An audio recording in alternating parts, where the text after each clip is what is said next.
Most FTX customers will be getting some of their money back. The announcement comes nearly 2 years after the cryptocurrency exchange collapsed. Nearly all customers are eligible. Those that claim $50,000 or less will be repaid their original amount plus interest. But there is a catch. The amount paid back to customers will be in dollars based on the value of the cryptocurrencies at the time of FTX's collapse in 2022. And at that time, one Bitcoin was valued at about $16,000. For comparison, that price now hovers around $60,000. Here to discuss this payout with us is Professor of Law and Associate Dean of Vanderbilt Law University, Yisha Yadav. Thank you so much for being with us, Professor. Good morning, Anne-Marie and Vlad. It's great to be here today. It's such a pleasure to be with you this morning. So let's get into this. Where did these funds come from and how were they pulled together? So that's a great question. FTX has made some pretty astute investments going into the bankruptcy. In addition, obviously, it has benefited from just dumb luck as the price of Bitcoin has surged over these last 17 months. So, for example, FTX had bought the equity of an AI firm called Anthropic that was able to be sold for around $800 million. Its investment in a hedge fund called Modulo Capital made it over $400 million. But as you noted, Vlad, the biggest victory here has really come because the price of Bitcoin and other tokens that FTX held, such as Solana, have really surged since January 2024. So what we've seen is that the value of this estate has really grown over this last 5-month period, and that has obviously bolstered the value of the payouts that is available now to the creditors throughout the bankruptcy. So that's the good news, because normally in situations like this, the creditors are kind of screwed, right? There's no money for them. But now, because the value has gone up so much, there's plenty of money to go around, maybe even to compensate them 100% based on their what they've invested.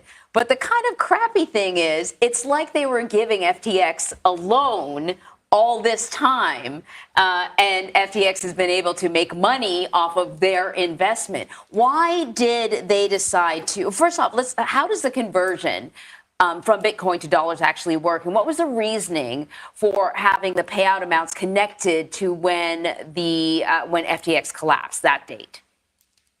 It's, Anne-Marie, that is such an important question. And it's one that the customers of FTX have been wringing their hands over because they're mad about this. Many customers are mad that their claim value has been fixed at the November 22 date. That has meant that the price of that claim is something like $17,000, which is why the lawyers today can say that they're able to pay out over 118% of that sum. But what the customers today are arguing that they should have got a valuation that is marked to the current market, which means they would get the benefit of the growth of this asset. In addition, obviously, they're really peed off because they're not being able to get paid in the coins that they had bought in the first place. Obviously, the conversion makes it easier to pay out in cash. The ability to pay out in cash is just simpler from a logistics standpoint. But the customers are really, really annoyed by this because they, bought Bitcoin and other coins. That's what they want to be paid in. They want to have the upswing in those prices, but they're not getting it. So even though the story looks really good on the surface, the customers are really unhappy about this outcome. Now that FTX is saying it will pay back some of its creditors, is there a timeline for what happens next and when that takes place? So Vlad, that's a really tough question to answer. The first hurdle to get over is to have the judge actually approve this plan. This plan is going to come before the court. The judge is going to look at it. There may actually be some pushback from some of the creditors to this plan. As Anne-Marie noted, not everyone is going to be happy with some of the details here. But the payout itself can sometimes take years. And in this context, this may be quite likely because we're dealing with potentially millions of creditors that have to be paid back, lots and lots of claims that have to be handled. In the case of Enron, for example, another bankruptcy that John Ray, the person who managed the FTX bankruptcy, dealt with, the payouts took multiple years. So we could really be looking at a pretty long timeline for the customers of FTX to really get their money back. So even though, again, the picture looks kind of good on the face of it, there's a lot of uncertainty still that we have to deal with. So usually when things like this happen, there are, I guess, tiers of creditors. You know what I mean? And often kind of the regular investor is at the bottom. But so I'm curious, not everyone is getting money back from this. So who's left out? So Anne-Marie, you should really be a bankruptcy lawyer. That was a great analysis. So, here there's one big fundamental problem. The FTX customers, the ones who put their crypto with the exchange, they have been classified as unsecured creditors. What that means is that the crypto that they put with FTX has been classified as the property of FTX, and that these customers that thought they were keeping that property, that was their property, they're simply classified as unsecured contractual claimants. So even though, we're talking about these unsecured folks that are normally at the bottom of a ladder, in a bankruptcy like this, normally they would get back cents on the dollar, sometimes not even that. Here they're getting back 118% of the original claim.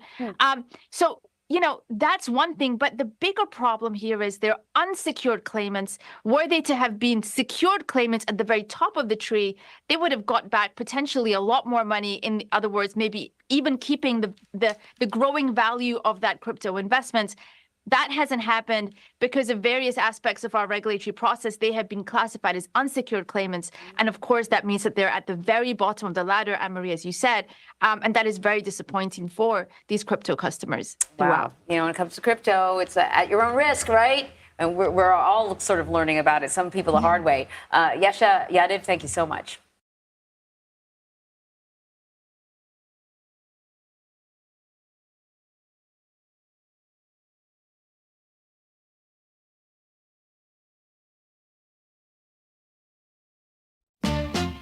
Standing on the corners, walking, just driving some of the hottest cars New York has ever seen. From dropping some of the hottest voices rappers ever heard. From the ghost spot with the smoke, fleeing the murder scene, you know me well. From nightmares of a lonely cell, my only hell. But since when y'all brothers know me to fail? Heck no, well all my brothers with the rubber grips for shots.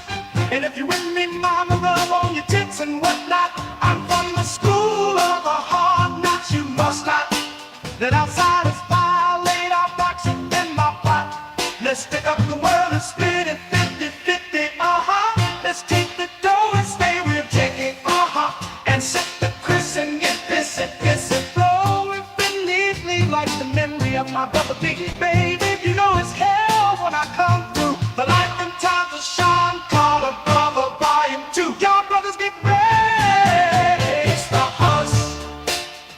It's the hard knock life for us. Instead of treated, we get tricked. Instead of kisses, we get kicked. It's the hard knock life. It's the hard knock life for us. It's the hard knock life for us. Instead of treated, we get tricked. Instead of kisses, we get kicked. It's the hard knock life.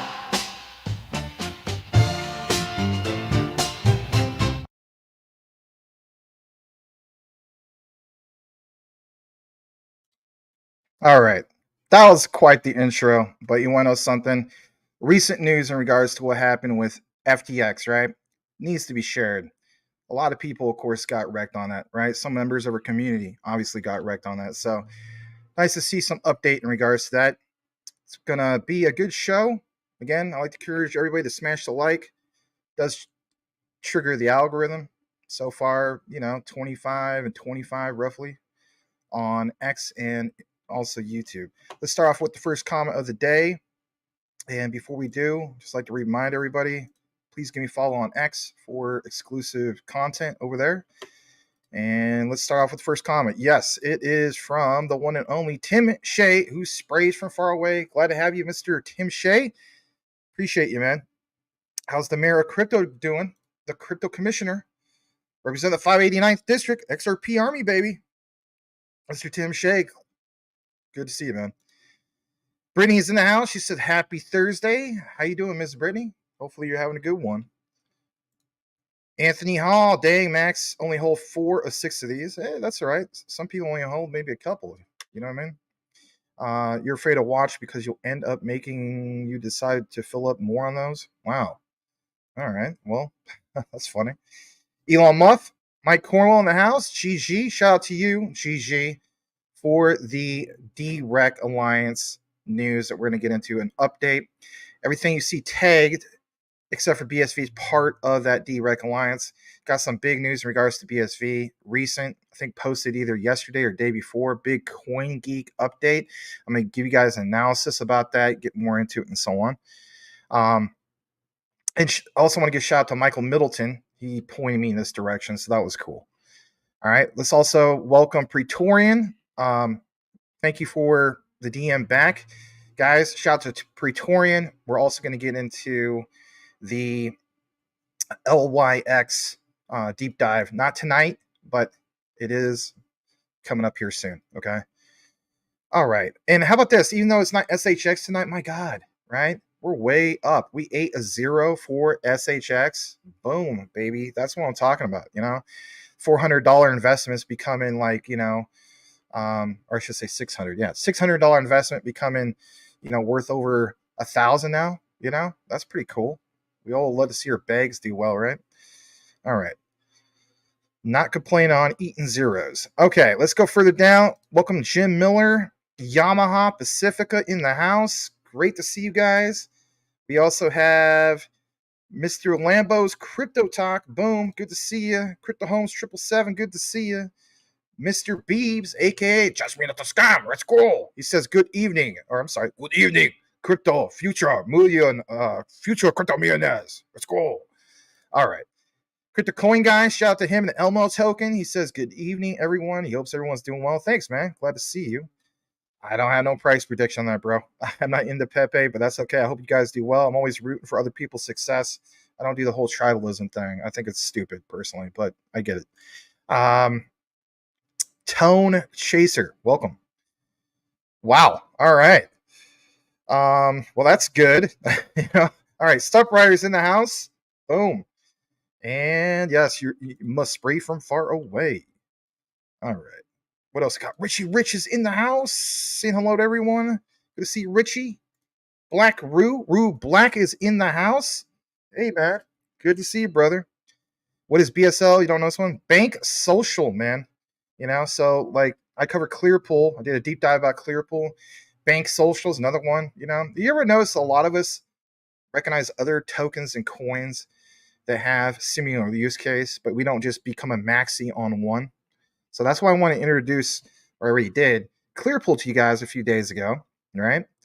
So it's like, if you hold BSL, why wouldn't you want to hold Clearpool? Makes sense. Both low cap. All right, what we're going to do now is read a couple more comments. Actually, probably not. I'm not going to do an Algo price prediction, but you can ask some of the other guys here.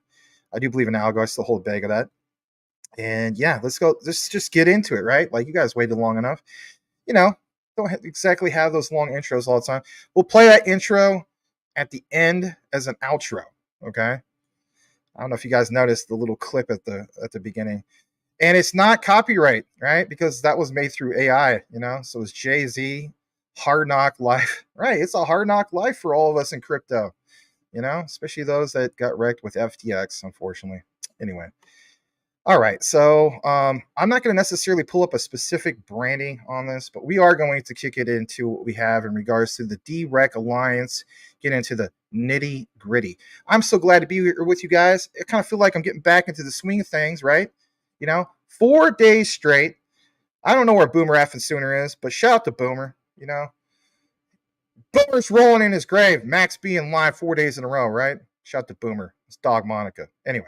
I see things are ticking up. I really do appreciate that. 71 on the combined live, X, and YouTube. Let's get into the coverage of what we have today. And here it is. Shout out to Digital G, aka GG, for the sideline reporting. And let's simply pull this up. Worth sharing. And boom, here it is. What is this all about? Well, in the past, we talked about the Derec Alliance. Mainly pointed out, for example, Algo, Hbar, You saw the interview, for example, with Dr. Lehman Baird and another particular individual. Can't remember this particular guy, right? But he was from Algo. Okay, so that was big, but now there's more players. There's more of these other ones that are part of this alliance. Heck, you have Ripple XRP. You have obviously BSL, that's part of the Hedera ecosystem, excuse me. But you even have Cspr, and you even have DEG. Wow. We like seeing this. Some of you guys have pointed out it's not that they're competing against each other, they're complementing each other. It's an alliance. If we're going to bring everything together, well, it does make sense to recognize that we need to get to the point of mass adoption by coming together. There's no, tribalism with the blue chips. There shouldn't be. I mean, it exists with Chainlink and Quant, fortunately, but there's other ones that exist too. Let's talk about this. Let's full screen this. Let's get into the nitty gritty about this. So check this out for yourself, guys. I think this is a big deal. Let's highlight a couple things. This was basically mentioned earlier today. So this is recent news. Decentralized Recovery Alliance, not a big following, but they point out that Ripple and XRP Labs joined Swirlds Labs and Algo Foundation as founding members of the Decentralized Recovery Alliance, with 2-year seats on the Technical Oversight Committee providing input on governance and core alliance policies. Now, I want to point this out before we get more into some of the specifics.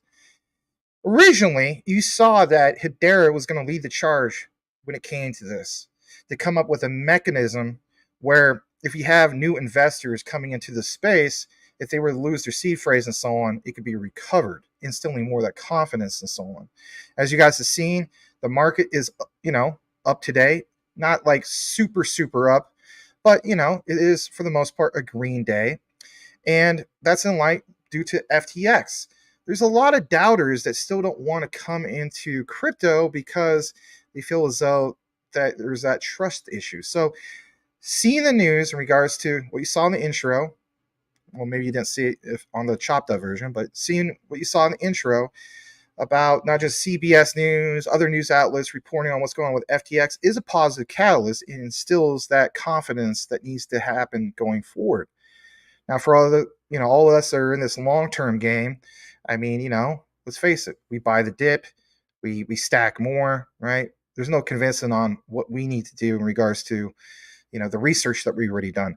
But let's face it, for a person's grandma, your great Aunt May, whoever the case be, people that don't know more or know much about crypto, only know, names like maybe Bitcoin or maybe possibly heard about Shiba Inu and so on, they don't understand these things to prevent them from getting wrecked. So the first time we ever heard anything about this, it was basically Hedera introducing it. So that's cool in itself that Hedera, in my opinion, set that standard. And now you see other ones coming into the mix. So let's share this a little bit more. Going further down, you see, for example, there's other ones part of this. And for instance, this one I haven't heard of, to be honest. This is called Acower. They're a leading developer in blockchain-enabled interoperability with health and data technologies.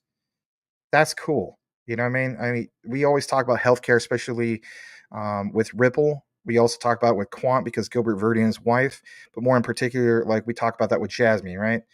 How much data or how much medical data is going to be worth. Talked about more than enough times. But the point is, seeing some of these bigger players. You obviously have Bank Social here. You have, for example, Cspr. I don't own Constellation Day, but I do think it's a solid project. I may finally get into it, hopefully here soon. I'm really thinking about, like, I need to do that.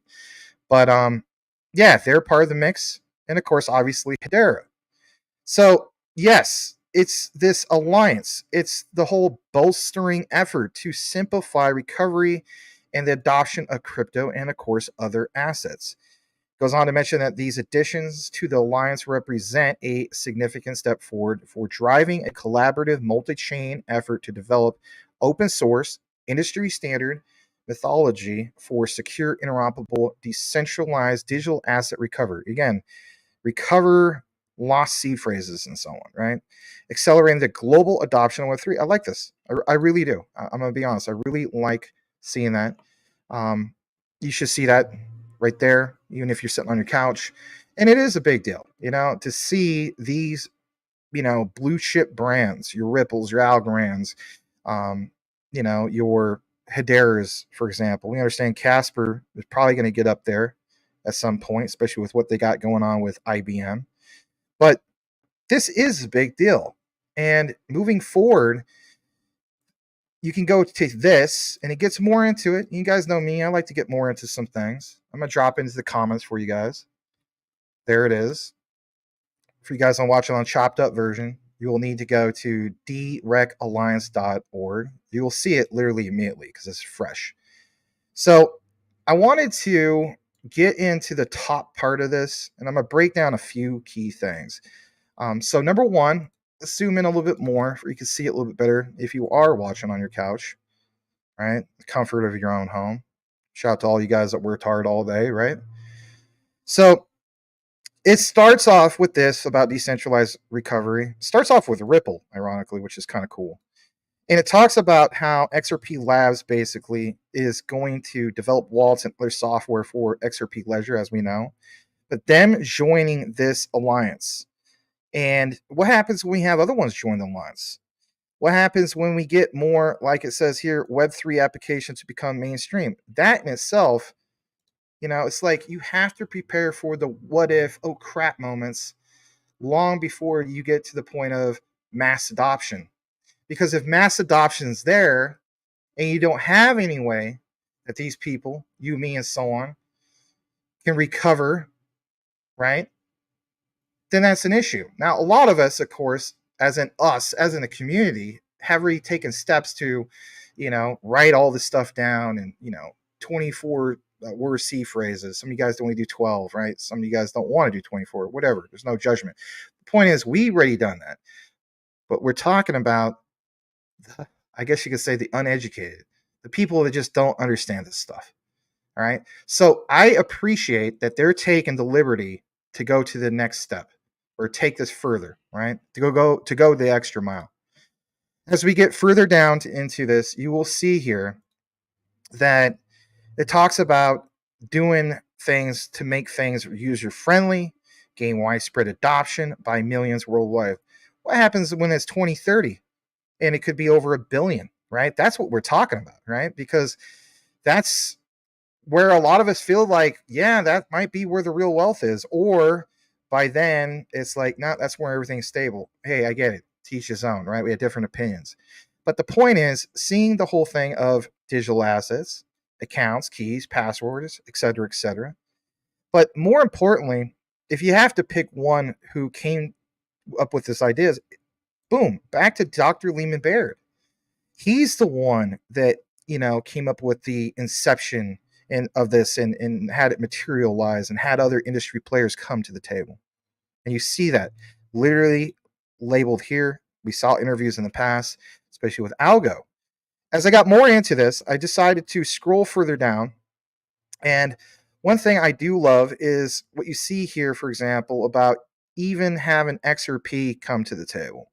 And it mentions that together, all these giants can basically manage their private keys, representing a major step towards the user security and adoption, not just for the XRP Ledger users, but everyone in crypto. Everyone. And these guys have already came together to make it happen. So even though this is not an example utility in motion, it gives us, guys, a sense of security. We talk about the internet of trust. It's just that. You got to prepare for the oh crap moments. So there's this other statement. You even have John Wingate, CEO of Bank Social. He chimes in. I love this quote, by the way. He states, digital asset self-custody can revolutionize asset ownership, value exchange. But most importantly, like it says, but terrible user experience and the risk of permanent loss remains a challenge. Right. You don't want to create so many hurdles. Think about this for a second. Let's zoom out for a second. How many times, whether it's even myself, right? you hear people that want to get into like purchasing some of these tokens, some of these coins, and so on, but then they're told that it's not something that they could easily get. That's where I was back in 2021. And, back in those days, I was like big on Shiba Inu and so on. But me not getting into Shiba Inu, right, when it was like 7 zeros in the number and waiting for it to become 5 zeros in the number because I was uncomfortable with this whole thing called Uniswap. I'm like, what the heck is that? That sounds intimidating. The point I'm trying to make for everybody, whether you're new to crypto or you're part of this community, is this. It's eliminating hurdles. And eliminating hurdles, not just for us that's been paying attention to this stuff for years or previous bull markets, but understanding that the key to mass adoption is including a full inclusive experience to make things user-friendly for other people that just don't know about this stuff. If we're going to instill confidence, the framework has to be there in place from the beginning, right? Obviously. But to see these industry players come together and they're going to make this so it's available for everyone, I could appreciate that I'm invested into all these for the most part, except for DEG, right? I will get into that. Getting more into this, something I want to point out, kind of like as a summary, basically speaking, is this significance about some of this stuff. So one thing I definitely want to point out to you guys in regards to some of my notes is, how this simplifies, for example, recovery. Okay. So let's say, for example, you're, I don't know, just a brand new person to it all. Well, you lost it. This whole thing with Derec, their mission to be able to eliminate the need for complex cold store solutions and self-custody methods. While a lot of us still feel as though, no, for me, I need this, understand that there's a different perspective. And those people, that might be appealing. We can agree to disagree on this. I get it. I do still feel as though it instills confidence and it's a step in the right direction. You also have to keep in mind the user experience that we talked about earlier. By making recovery painless, Derec could basically make Web3 applications more user-friendly and attract, the whole thing to a wider audience. Audiences that are obviously newer or brand new to crypto. What about boosting more of that adoption or widespread adoption? Well, easier recovery could lead to wider and, also add to other digital assets being acquired and so on, or basically people learning about other use cases other than, hey, this is a cool looking picture of a puppy dog, right? Overall, the Derec Alliance has the potential to revolutionize the way we interact with, of course, digital assets, whether it's, RWA or whether it's credit, so on and so forth, but ones with different use cases. And basically, the bottom line is making it all safer and more accessible for everyone, right? I think a lot of people do understand that. Sharing this back on the screen, let's pull this up as well. I like what's mentioned here, and that is also from that person I pointed out from Echoer, if I'm pronouncing that right. He states that he's excited to see the growth of adoption, but most importantly, the implications beyond just Web3 and the digital asset recovery.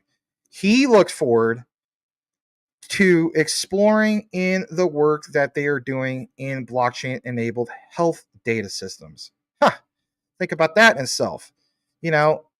Recovery of lost seed phrases. I mean, even people in the healthcare industry, they might not even know squat about crypto, right? But again, back to the examples of these people will go and use the technology and not even know it's tied into blockchain DLT, right? Crypto. I want to get down to this other part real quick before we get into another thing. Cspr chimed in on this. I like this as well. They're excited about the lines. They're excited about interoperability across chains, significantly improve, the whole thing of the customer experience or user experience. But again, they agree mainstream adoption of token holding. You have Constellation giving their own 2 cents.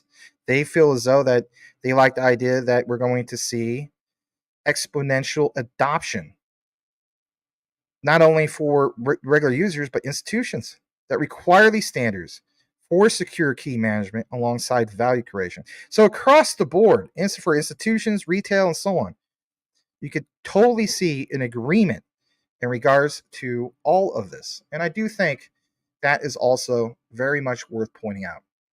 Now, something we didn't get a chance to talk about tonight, and that is, while it sounds great about how this is benefiting us and even institutions, you better believe it does also mean a lot for the founding members of this Derec Alliance.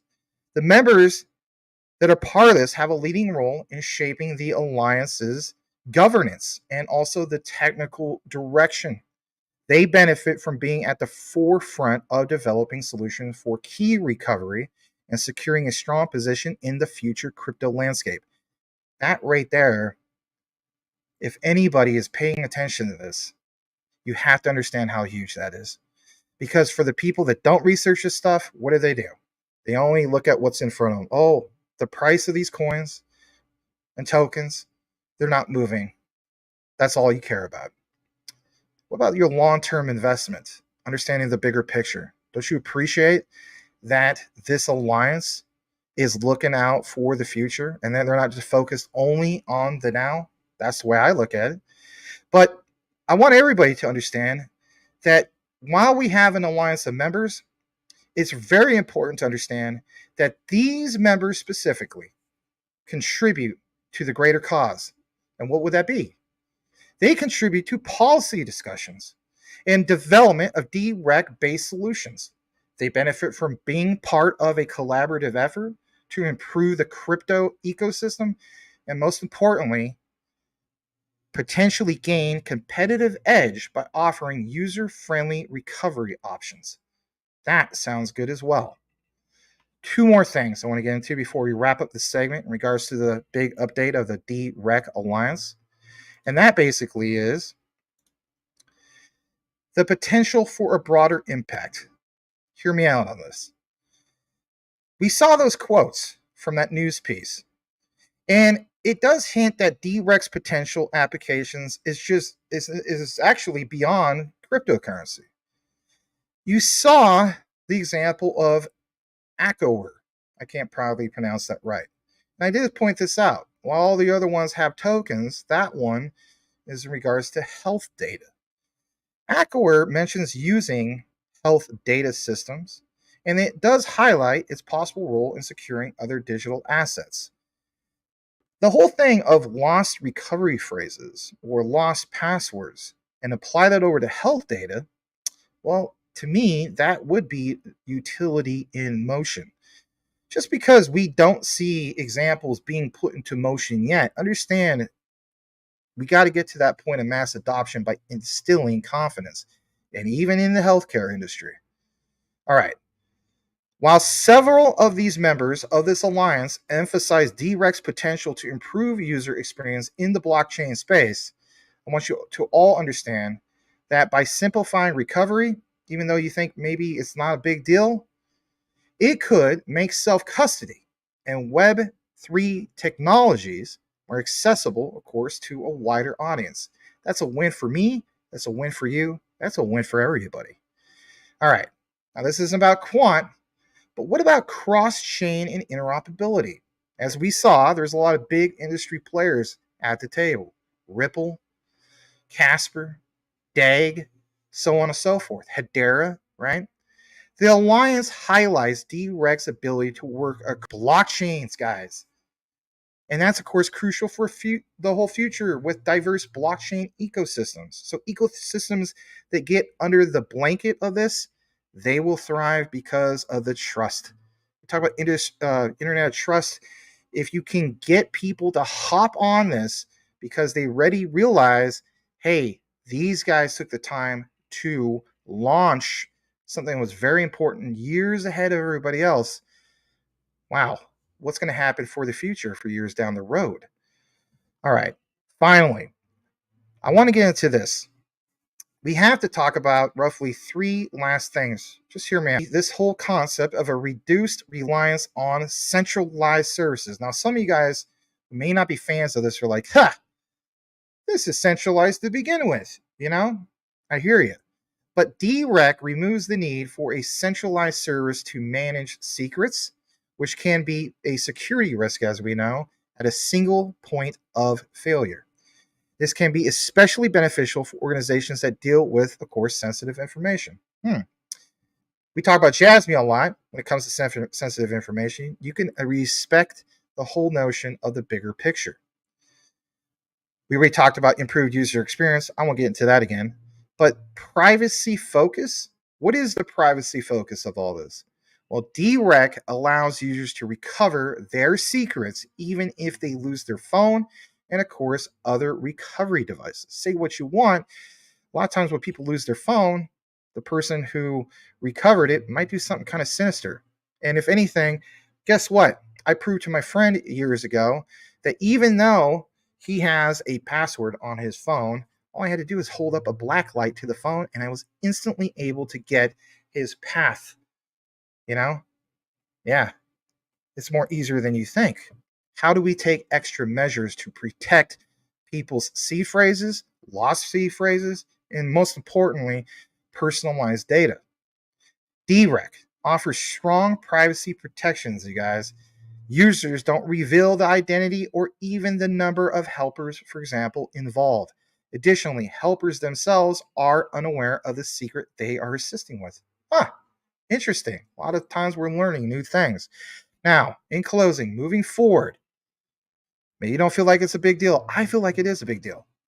The Derec Alliance impact will depend on its adoption by organizations.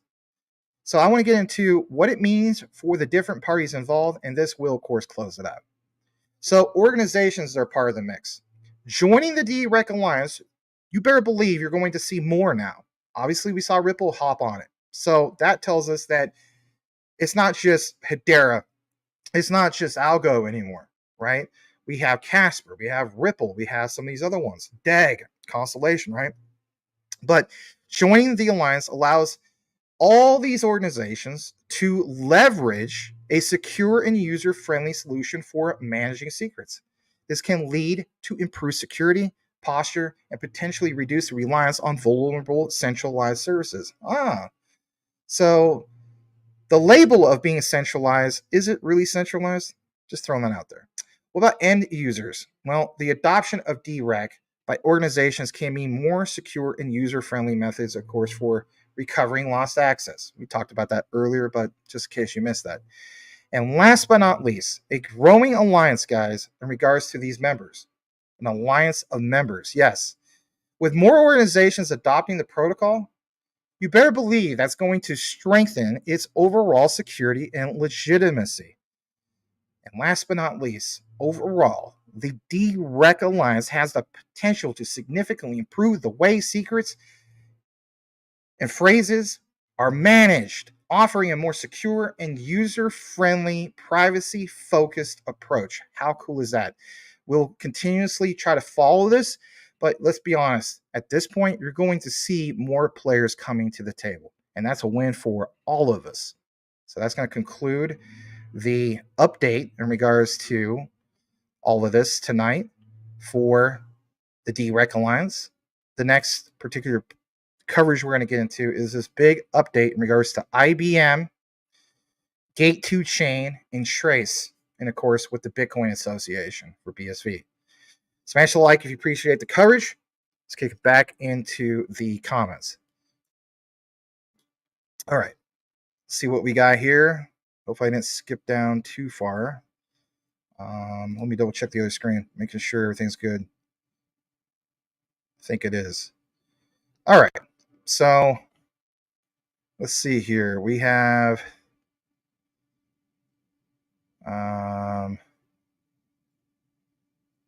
Tim Shea, who's loving the SHX and Velo moves. Yes. Yeah. I mean, I don't hold Velo, but SHX just, man. I mean, everybody's happy in any project that eats a zero, right? Absolutely. Richie Rich is saying hello to everybody. So I might have already saw that earlier. Sorry about that. There he is. There he freaking is. The one and only Boomer Sooner. with his dog Monica on the couch. That's right, Boomer. With the 4 eyes represent 4 days in a row. Boom. That's right.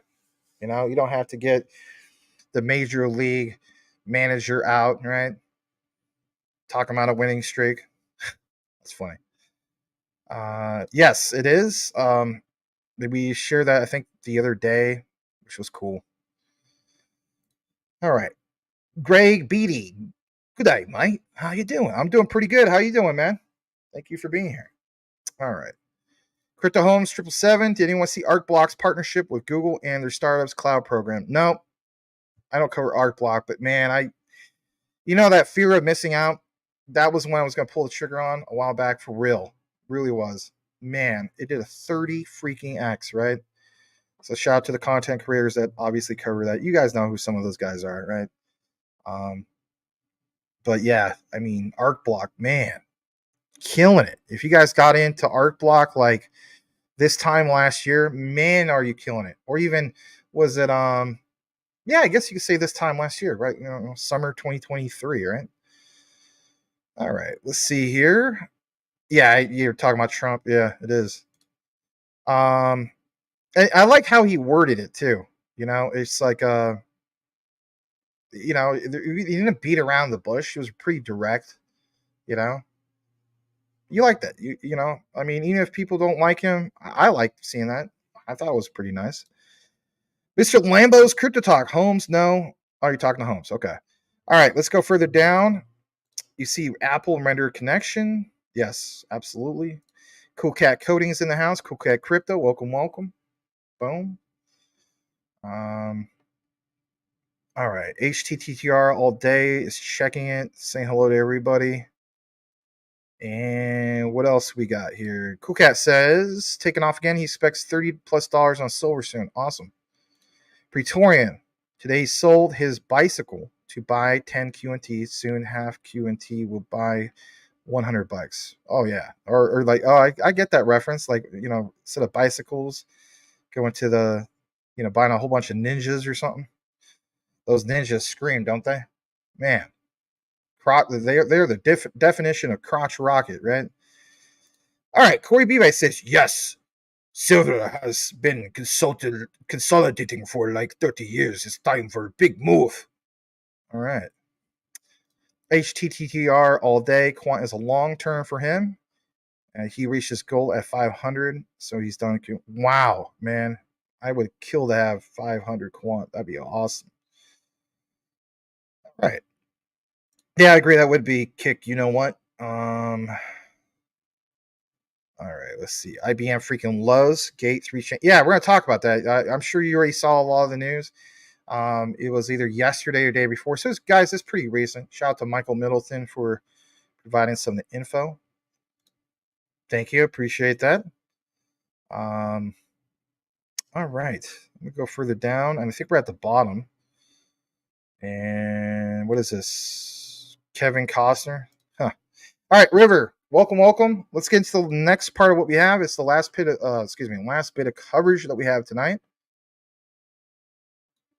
And let's go ahead and pull up the branding for this one. I think I can pull this one up. All right. So this is the Bitcoin Association, or BSV, coverage of the night. And some big news, all right? So I'm not going to just share only the articles or the videos. I'll also give you guys my own perspective. Let's try to tackle on some things, right? Let's get into the nitty gritty of why this is a big deal. So I also want to give a shout out once again to Digital GG, pointing this out to me yesterday. So thank you, brother, for your sideline reporting. And if you want to also be a sideline reporter of Maximus Crypto, you can just simply follow me on here. And also give me a heads up, maybe on the live chat. Hey, Max, I'm following you. You need to follow me back, bro, if I can send you a message. And then that way we can communicate back and forth, right? Because as you guys know, there's a lot of spammers.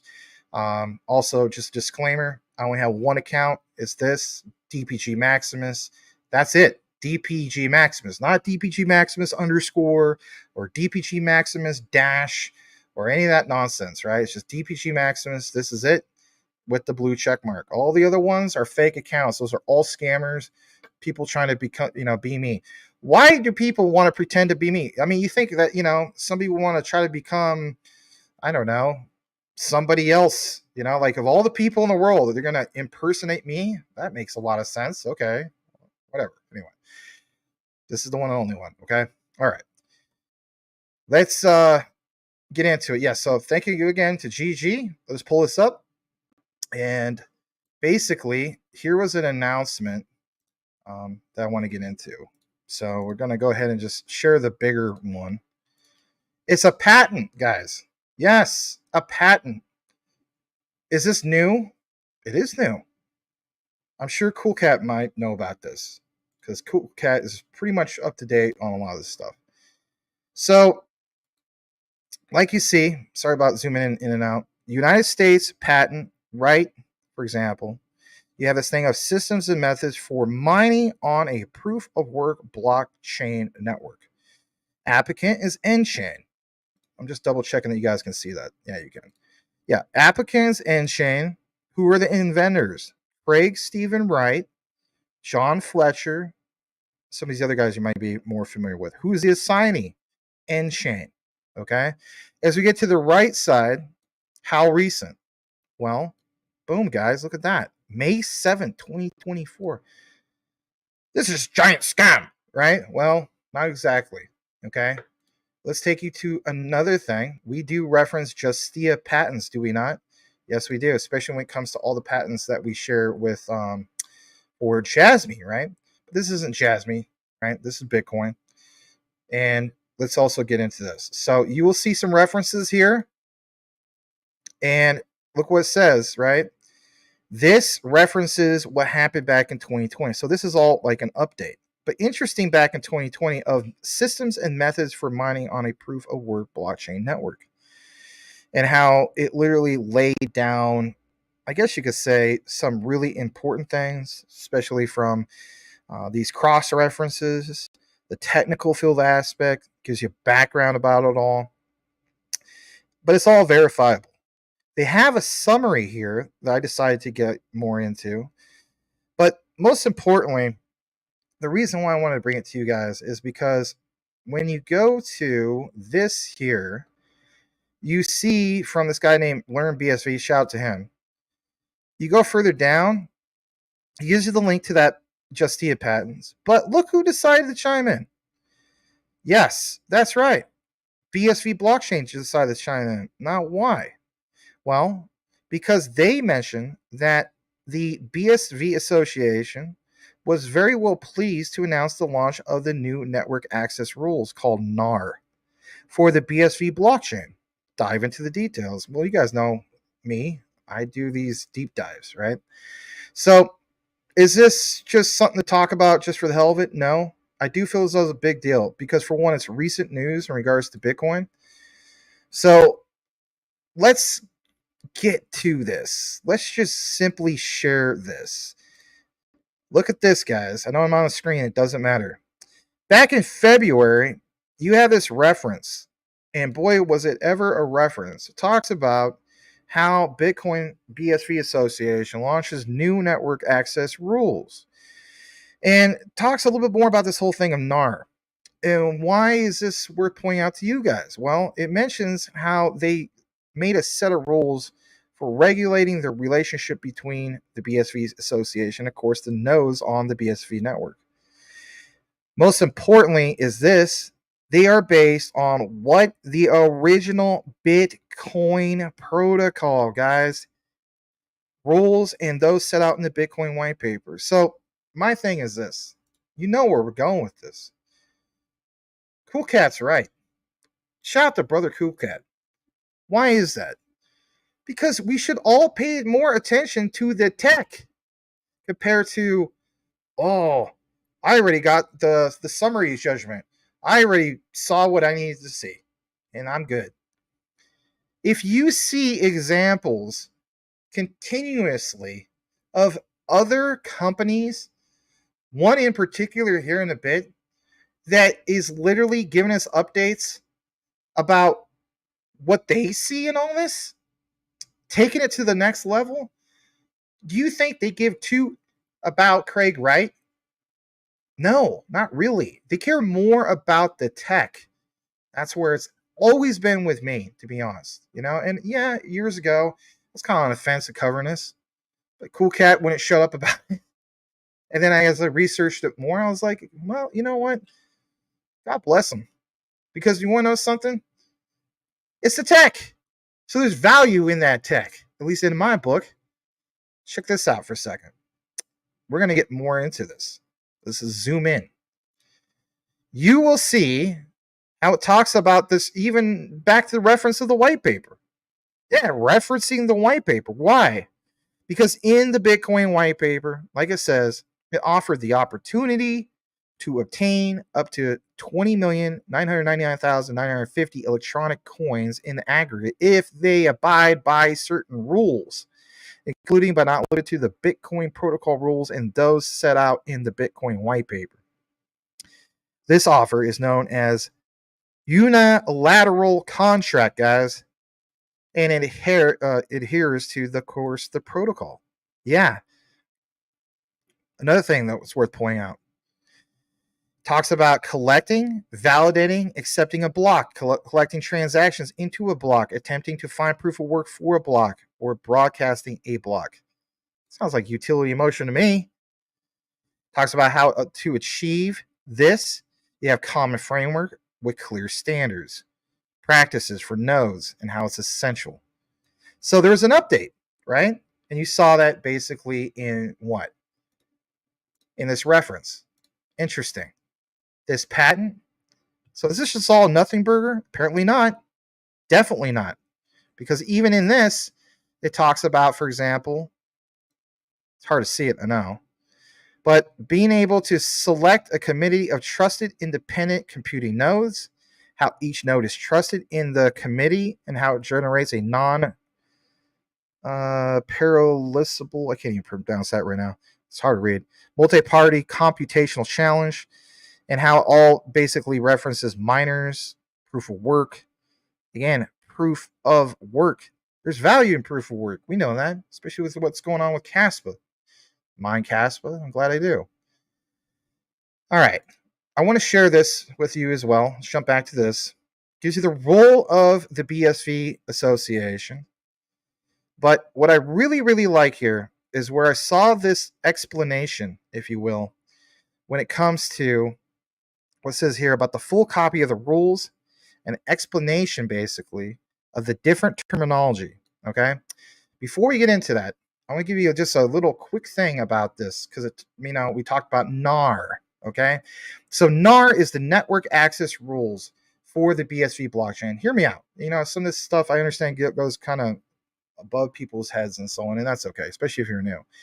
But guys, NAR, no, not the Chronicles of Narnia, but the Chronicles of Bitcoin, right? That was a weird joke.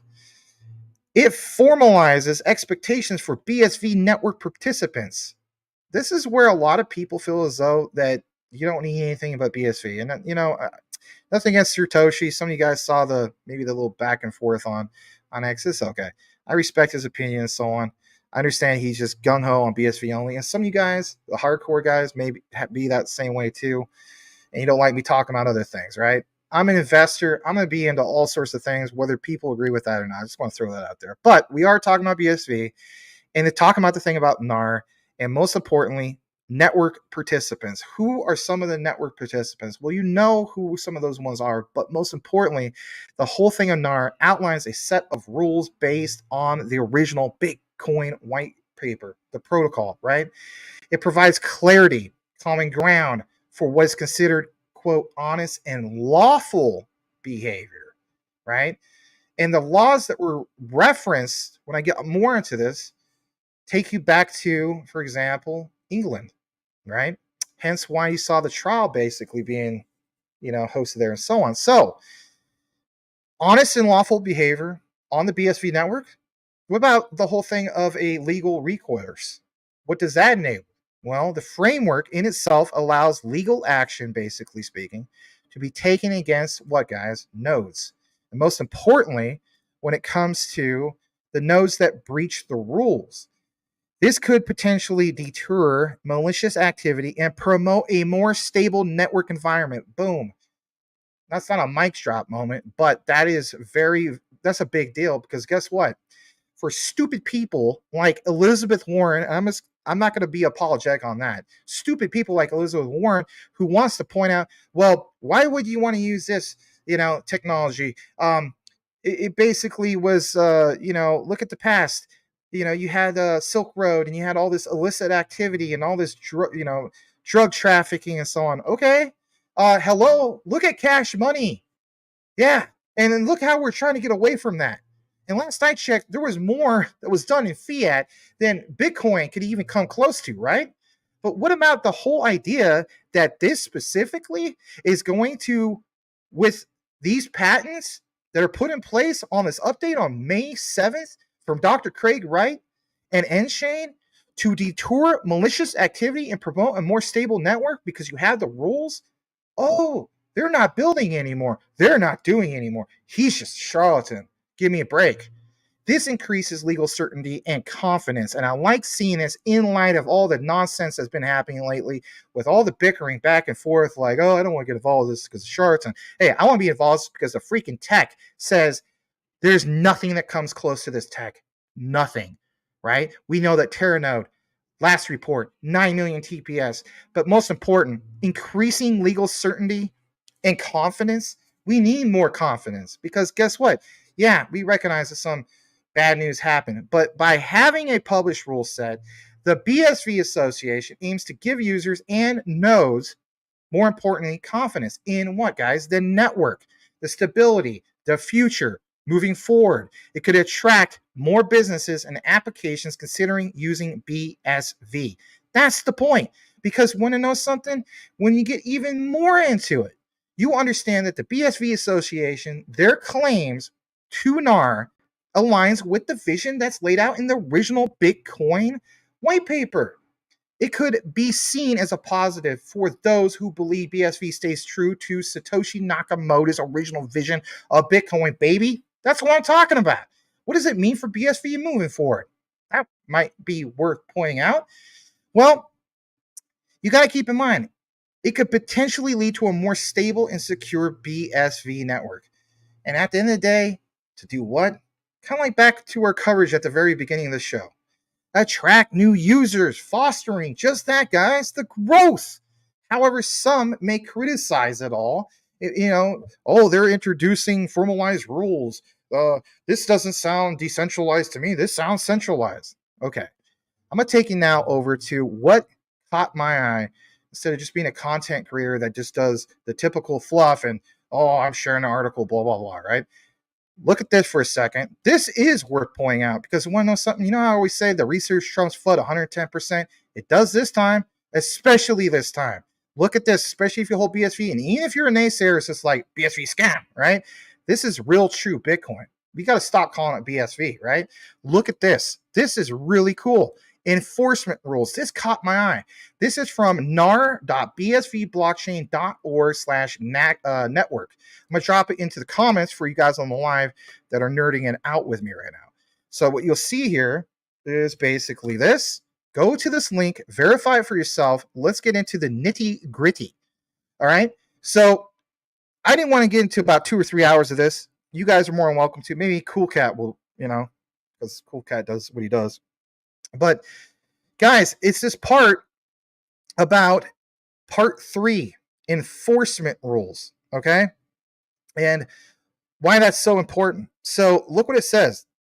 The association may in its absolute discretion issue a direction to a node required to take a step or a few steps, a directive where there is enforcement, direction, decision event, or indirect decision event.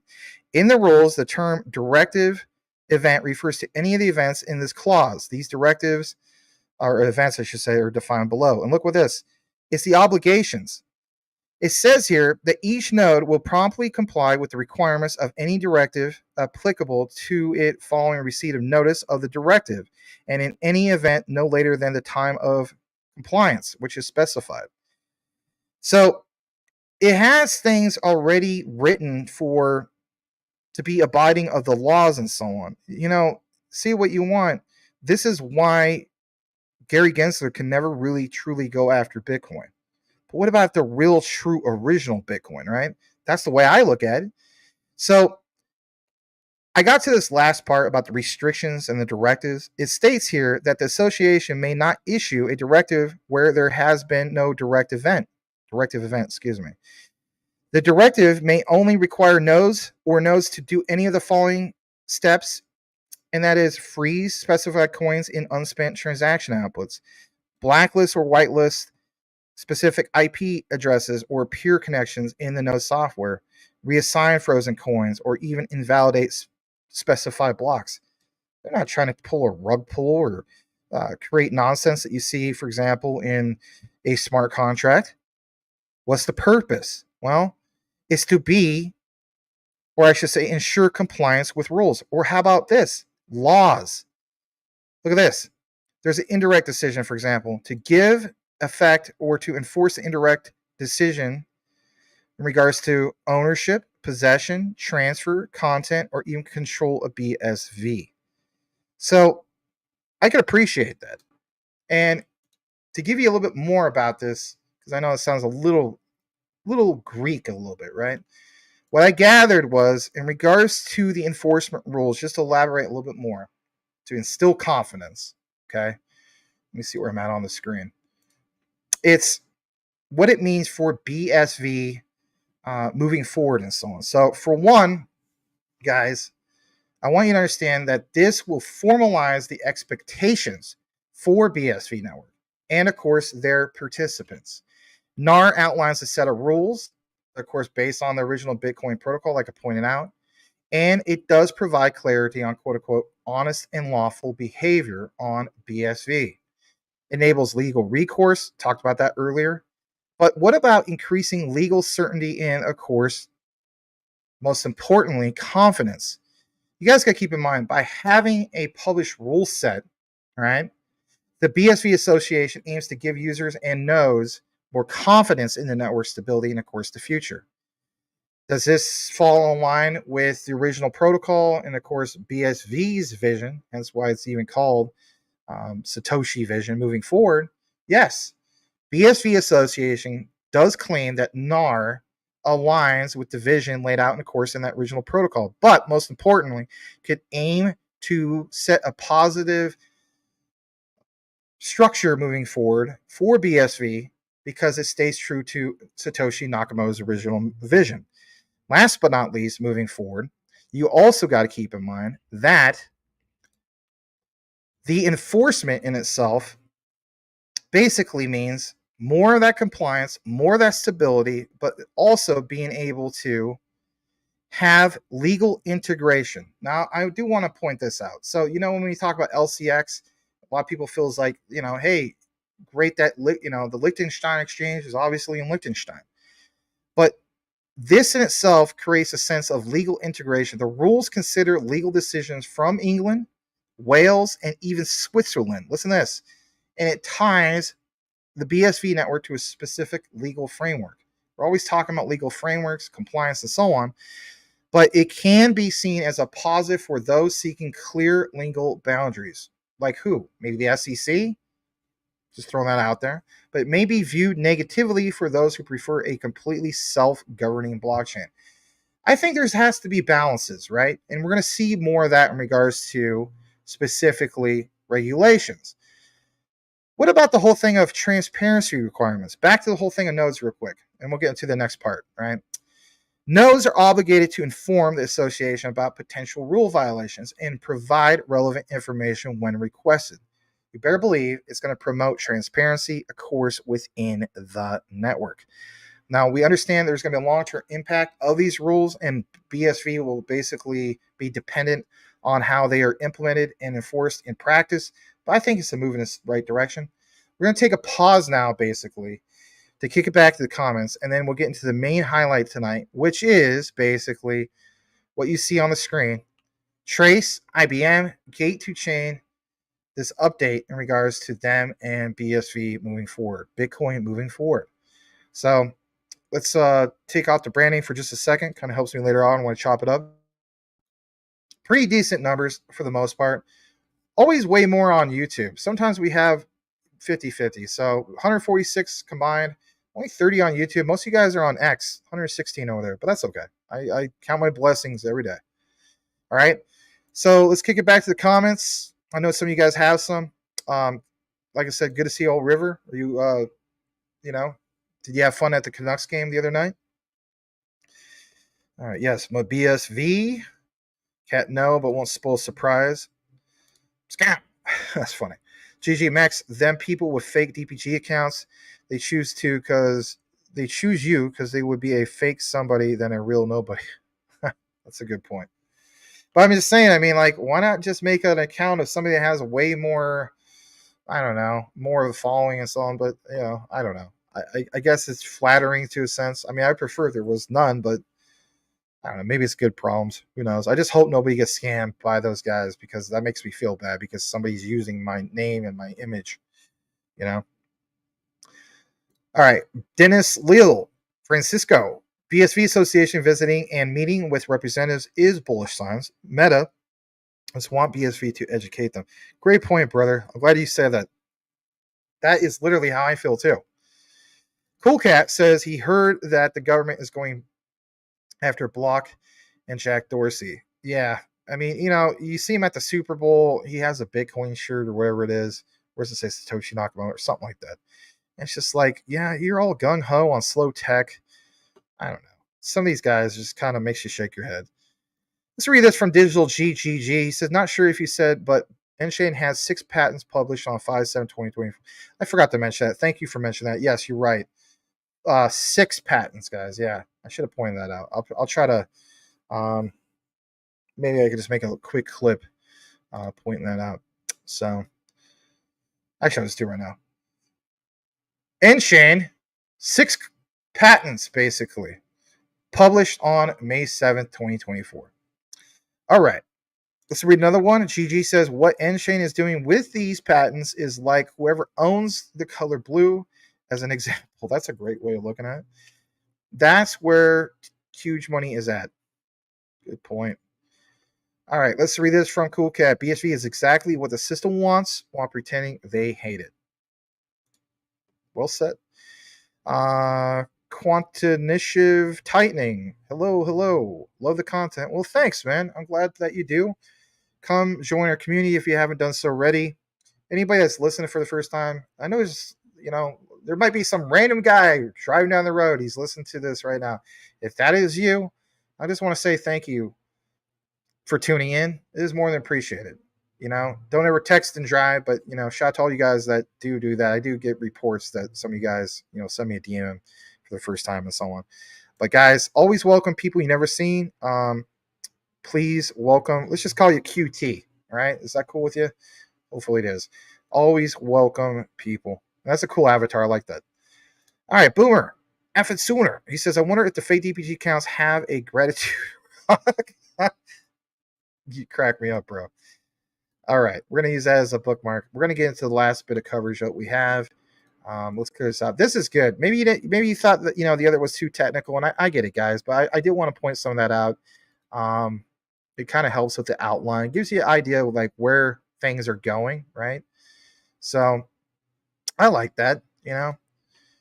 All right. So what I want to do is I'm going to first start off with a blast from the past from last June. All right. So let's pull up the branding.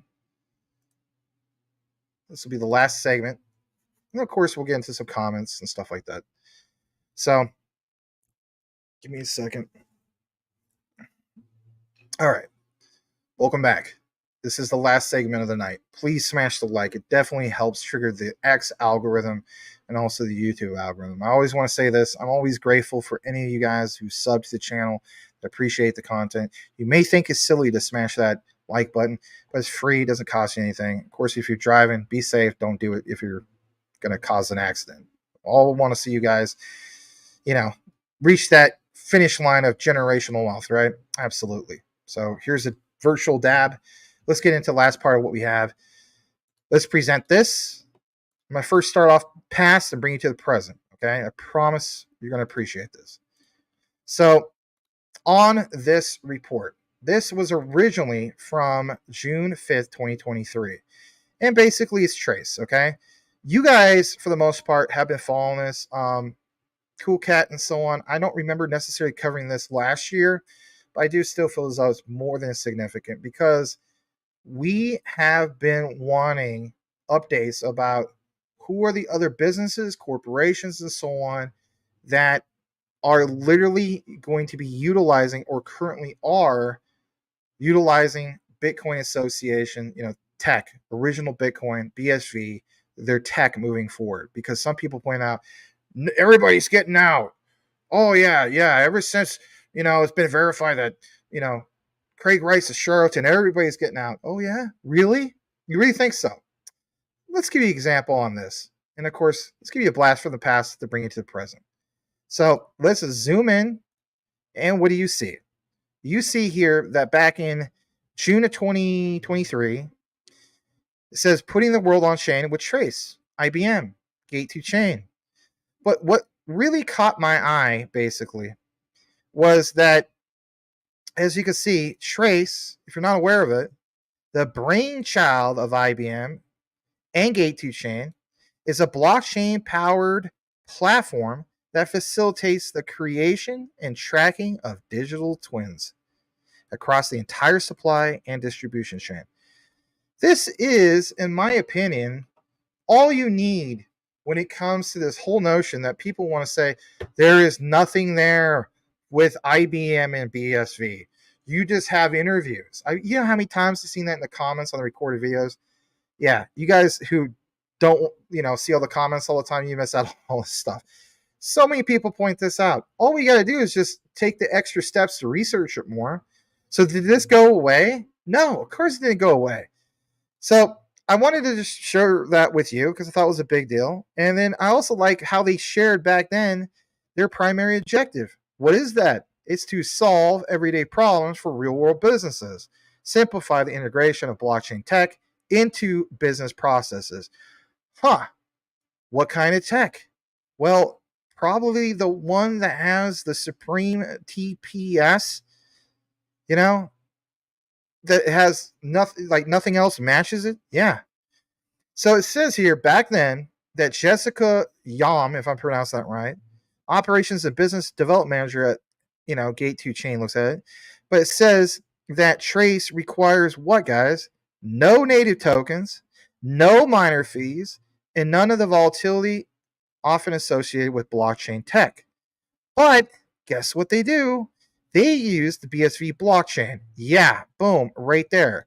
So why?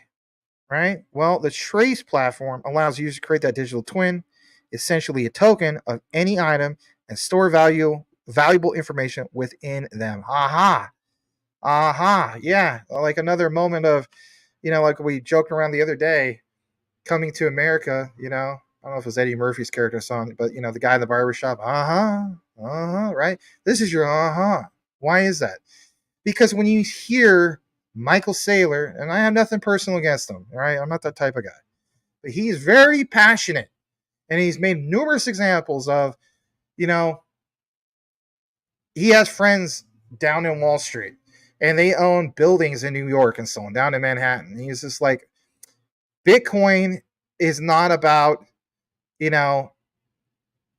taking a chunk of the skyscraper and using that to buy a cup of coffee. That's the example you use. You don't believe me? Watch some of the interviews, right? I don't have those ready tonight. Maybe I could share that, but anybody can look this up. So the point he tries to make is that Bitcoin is digital property. And that sounds good. Don't get me wrong. Like as much as I want to talk about this tech with BSV, what they bring to the table because it's original Bitcoin, I can also understand that, okay, yeah, you guys want to label BTC as digital property and you want to call it Bitcoin. The problem that I have and everybody else has who has read the original Bitcoin white paper is that doesn't really fall in line with what? Right. What is mentioned in the Bitcoin protocol for a peer-to-peer cash system. Exactly. But when you see this about a store, let me zoom in more, about what? Being able to store valuable information within them, this is where Michael Saylor does get passionate about it. Is he passionate about the wrong thing? Again, that's, debatable. But that has been pointed out. So what I'm going to do now is I'm going to actually stop the screen for a second, give you some of my notes about this. And again, it's about Trace. And again, it's about how they require no native tokens, no miner fees, none of the volatility associated with blockchain tech, but instead, like the whole thing with IBM, uses BSV blockchain to allow users to create all these things. Well, what is the significance of all of it? And what is the significance in regards to like Trace? Because maybe you never heard of Trace. Well, the point is this: combating counterfeiting. Trace creates digital twins of physical items, allowing for verification of provenance and authenticity throughout their life cycle. I mean, think about this. Even the United States Secret Service, which specializes, as we know, in combating, they're at some point going to have to embrace Web3. But what about Bitcoin? Yeah, you know where we're going with this. So being able to allow verification, authenticity throughout the life cycle, it deters counterfeiting and protects brand reputation. What about enhanced transparency? Trace provides a tamper-proof record of an item's journey, building trust between businesses and consumers. Now, hear me out on this, because I know some of you guys are invested into what? VeChain. And one of the things that VeChain has bolstered since at least 2020, 2021 is the concept of creating a utility of being able to see what's counterfeit and what's real. The examples I've given in the past is like, you go to New York and you go to, the shipping docks and so on. Are you really buying a real polo parka, or is it a fake polo parka? There's two black markets, as we know. There's the black market that has real stolen items, and they sell that for significantly marked down prices because they want to make a quick flip, right? We know it's wrong, but that exists. And then there's the other black market, and that is all the fake stuff from China and so on. That's not like your real Air Jordans, or isn't your real polo parkas and so on, right? How would you like to be able to have technology with Bitcoin that already is going to do that? And with who? With Trace. How cool is that? How come nobody's talking about this? That is no knock on VeChain. I like VeChain, and I'm always rooting for people's success with VeChain. I don't hold VeChain, but I do recognize that when it comes to trade, VeChain is always mentioned. XDC is always mentioned. Morpheus Network. Let's be honest, we should talk about Quant more in that mix. Heck, we even talk about JASMY being able to be part of that mix of trade, right? But guys, I want you all to keep in mind that Trace, with their use case and so on, using the technology of BSV, consumers will gain peace of mind knowing the origin and authenticity of products they purchase. Back to Digital G's example. You have, 5 or 6 patents?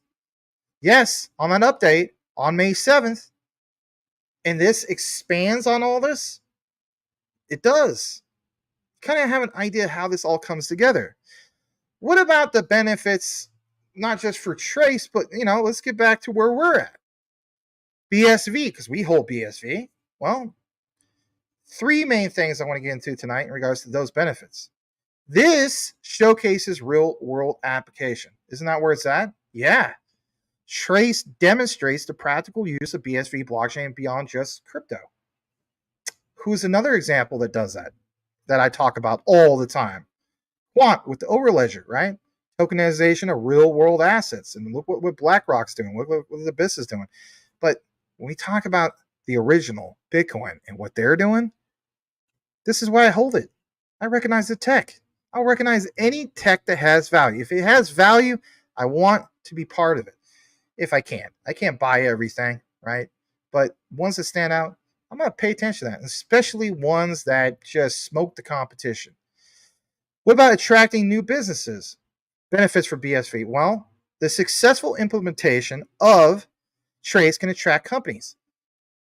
Most importantly, ones seeking secure and transparent supply chain solutions. Again, back to trade, supply chain. Remember that example I gave by VeChain? Supply chain solutions boosting BSV's adoption. Don't you just love that BSV? We talk about TPS and so on, but it ain't just about that. They hit so many sectors. So, that umbrella effect. I like that because it boosts BSV adoption. For the naysayers that just don't see it, have they done their proper research? Let's just be honest about that. When you see these guys in the comments, and we will see a flood of them, you better believe it, of the haters. They always point out the negative aspects. They always focus on Craig Wright and so on. Again, back to what Reggie Milton talked about. He doesn't even care if Craig Wright is who he is.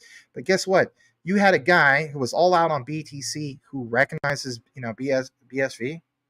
Remember we pointed this out with Rue Black. Shout out to Brother Rue. You guys need to give Brother Rue a follow. If you aren't following Rue, I don't know what you're doing.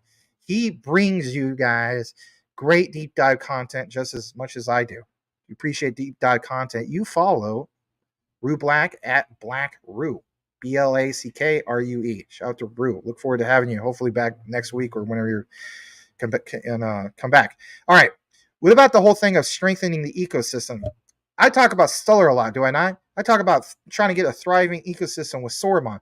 A thriving trace platform built on BSV, what is that going to do? It's going to strengthen the overall BSV ecosystem. So before kicking into this video, and it's a good solid video, I want you guys to understand that Trace's success story was, for example, Michelin-starred chef Ollie Dubois. I think it's Dubois, Le Macholi. Dubois. I don't know. I'm thinking that's the way it's pronounced. Exemplifies the platform's potential to ensure even food authenticity. That sounds crazy, right? This bodes very, very well for BSV as Trace expands to other industries like pharmaceuticals, where counterfeiting poses a significant threat. Yes, the counterfeiting of pharmaceuticals is a big problem, right? And that's also dating back to the whole thing of, the black market, pharmaceutical black market, right? So let's jump into this. Here is the recent news. Here it is, straight from,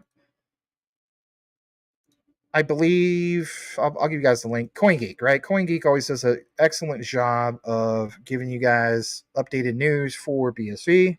Here it is. All right. So there it is for all the nerds. Go to coingeek.com/GATE2CHAIN, and then it'll come up. It's about enterprises, governments with data integrity management. This is horrible tech. Oh, shame on them for using Bitcoin, right? Bitcoin Association for BSV. Give me a break, right? Let's go ahead and zoom in on this. Look at it for yourself. What does it mention here? It mentions on May 8th, literally yesterday, guys, GATE2CHAIN to provide enterprises, governments with data integrity management. Most importantly, how they had that big year unveiling Trace, right? So I'm glad I shared that with you guys who didn't know about Trace. I even learned some more new things, right? But look what it says, just for all the naysayers, and you better believe they're going to come out of the woodwork like freaking roaches. They're going to say, there's nothing about IBM and BSV. Okay, once again, Trace represents a partnership between GATE2CHAIN and IBM, built on the public BSV blockchain. Oh, all I have to do is do a Google search. Yeah, you freaking research noobs out there who just see, BSV. Oh, I can't look past what's in front of my nose. Do a search. I hate to call these guys noobs, but that's what they basically are. They all just look at price. All I see is price. Oh, this guy's a charlatan. He's scam. These guys could care less, apparently. They recognize that the tech blows everything else out of the water. That's worth pointing out. So IBM, BSV, boom, there's your boy that managed to stick in a stew moment. But we have more. Going more into this, you will see unbounded scalability. Obviously, I mean, this thing can, with TerraNode, we saw, for example, 9 million TPS, low transaction fees. That's awesome. So, like Stellar, you have low transaction fees. but you don't have super fast TPS yet. You know, they claim they're going to scale. But when it comes to scalability, Coolcat's right. Nothing comes close to BSV because, for one, we're at 9 million TPS. What happens when we get to the billions? Or like, what happens like when with like what Satoshi was talking about, trillions? I mean, come on, right? So to increase awareness, GATE2CHAIN has a significant presence in London Blockchain Conference. Love how it says London. Love how we referenced it, reference, what was it, England, Wales, and Switzerland, right? And there were, an exhibitor, speaker.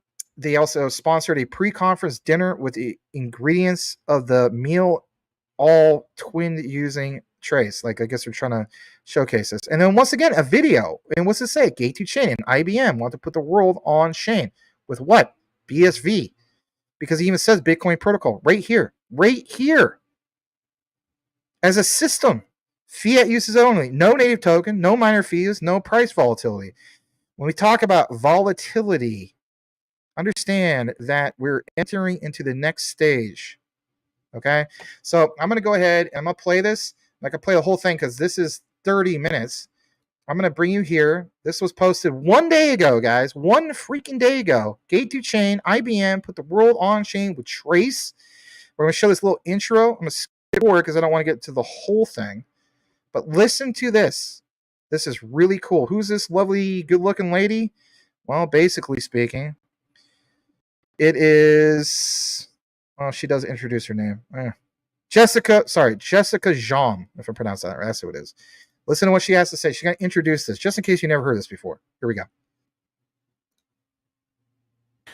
Today, we are delighted to present our latest solution, Trace, a cutting-edge B2B platform which we have built in partnership with our trusted partner, IBM. Trace has been created in alignment with the core mission of GATE2CHAIN. Our primary objective is to solve everyday problems for real-world businesses and simplify the integration of blockchain technologies into business processes. So how do we do this? GATE2CHAIN provides a unique development framework suite, which is a complete framework with all the tools needed for blockchain innovation. This suite allows the integration into new or existing applications, websites, and platforms of any kind. Trace has been created on top of the GATE2CHAIN suite using advanced functionalities, and the result is a user-friendly platform with all the benefits of blockchain technology. At GATE2CHAIN, we see Bitcoin protocol as a system, and this has been possible due to 2 major developments. First, blockchain infrastructure, blockchain as a service software that solely uses fiat. There is no need of native token, minor fees, or price volatility for the companies connected to the GATE2CHAIN suite. Second, we have advanced data management capabilities that allow large and structured files as well as types of data to be stored securely. We have incorporated these features into Trace, recognizing the need for the system that not only secures the current value of a product, but also its future potential. Now I will leave you with a quick video of what is Trace.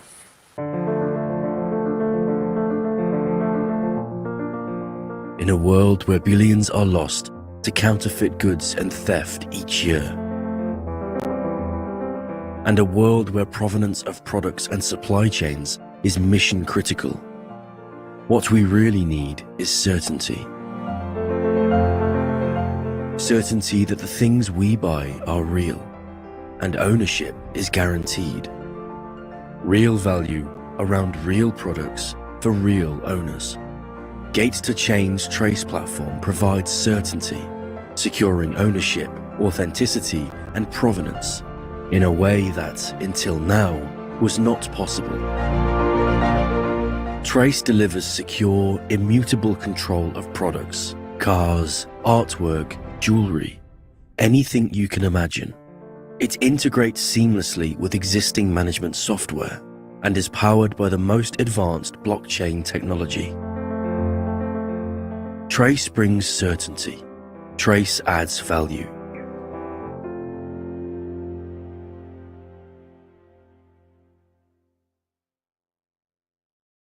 So what is Trace? Trace is a platform that allows the creation of digital twins of any item and store valuable information in them, such as, for example, historical records, certificates, or sustainability plans. Trace solves critical problems such as authenticity, traceability, counterfeiting, theft, and circularity challenges. Our initial vision was to tackle issues in the luxury goods sector, such as counterfeiting and theft, but during the development phase, we realized that Trace could be beneficial to any product that requires traceability. Trace helps companies to improve and prolong the relation with consumers, increase the value of their products, and enhance the recognition of their brands.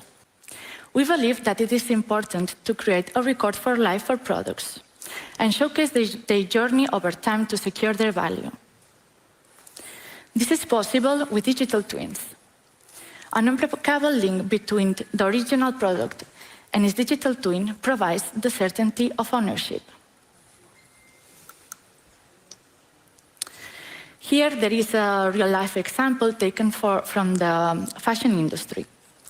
Cortana is a slow fashion luxury Spanish brand focused on sustainability and craftsmanship. Until now, All right, I don't want to play this whole thing, but my thing is this. Remember how she just literally said, like 20 seconds ago, putting it on Shane in the value. This is literally everything that Michael Saylor, if you watch any of his interviews, he was talking about this. So for one, it's like, okay, we understand that, it's like, oh, BTC, it's got a high value currently speaking, right? We saw it like over 74, 75,000, give or take. And for a lot of those people, they're like, yeah, that's where it's at. But when you see that we have 9 million TPS with BSV, and you literally hear the examples that she's talking about, putting that value on Shane in these blocks and so on, back to what Michael Saylor was talking about, except for with BTC, like what Michael Cornwell was talking about, the Pony Express, the crypto, 4 to 7 TPS. I mean, give me a break. So for one, you're getting that true peer-to-peer cash system, and you're also getting the benefits of what she's talking about here. And did you not notice that in the background, it even shows IBM, constantly mentions IBM. So does IBM point out any of this nonsense in regards to Dr. Craig Wright, charlatan? Never gets brought up because they're focused on tech. That's where it's at. These companies want to take it to the next level. That's the bottom line. Fast forwarding it to the next part of what we have. Let's get into this. So we saw the use cases, right? We don't need to get into how to, use a Trace video. I mean, that's lovely, right? There's Dr. Agatha Slater. You guys know about her, which is cool. I mean, you could nerd it out with that. But I want to jump into this part. Trace customer benefits. And then the next part we're going to get is regards to some of this other nitty gritty. Okay. So let's jump into here. The customer benefits. Let's go ahead right about here. Here we go. But Trace offers other benefits to customers. A digital token that is created via a Trace platform works as a digital proof of ownership. And such an immutable information about who owns what in the digital space is particularly valuable in some sectors: luxury goods, arts and collectibles, or real estate. And such digital tokens are also easily transferable, making the whole process of ownership transfer very easy, cheap, cost-effective, since it reduces the intermediaries usually involved in such processes. Also, such tokens can create further loyalty and engagement among customers, as they can unlock some unique benefits, create communities, or be included in current loyalty programs. But Trace also offers tangible benefits to businesses. A brand that is willing to transparently manifest its manufacturing processes can become perceived by customers as more trustworthy, reliable, and that can convert to more sales. By removing the intermediaries and administrative overhead usually involved in assessing the quality and authenticity of goods and products, Trace makes companies also more effective, efficient, and cost-effective and efficient. And soon, issuing a digital passport of a product will not just be a nice feature to have, but it will become a regulatory requirement. The European Commission is already drafting a regulation that will enforce more transparency from manufacturers who will have to report their procedures and activities they are taking in manufacturing in a way that is immutable and easily verifiable. A digital product passport issued by Trace makes a company compliant by design and reduces any potential of human error and fines.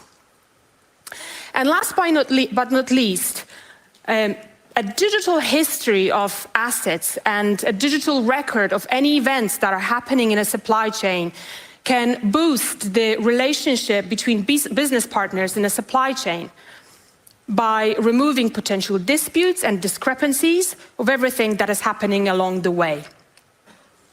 And now I'd like to hand over to my colleague, Patryk Walaszczyk, who will show you how Trace actually works.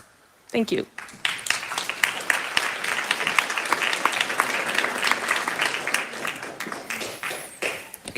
Thank you, Agata. Good afternoon. My name is Patryk Walaszczyk, and I am blockchain consultant at IBM. And I've been involved in Trace projects since the very beginning, starting from design phase through architecture and actual delivery. And I would like to say thank you, and I'm really proud of our IBM blockchain team for delivering another fantastic solution based on BSV blockchain. And as well, I would like to thank you for whole GATE2CHAIN team for selecting us as a partner and this grateful cooperation throughout the whole project.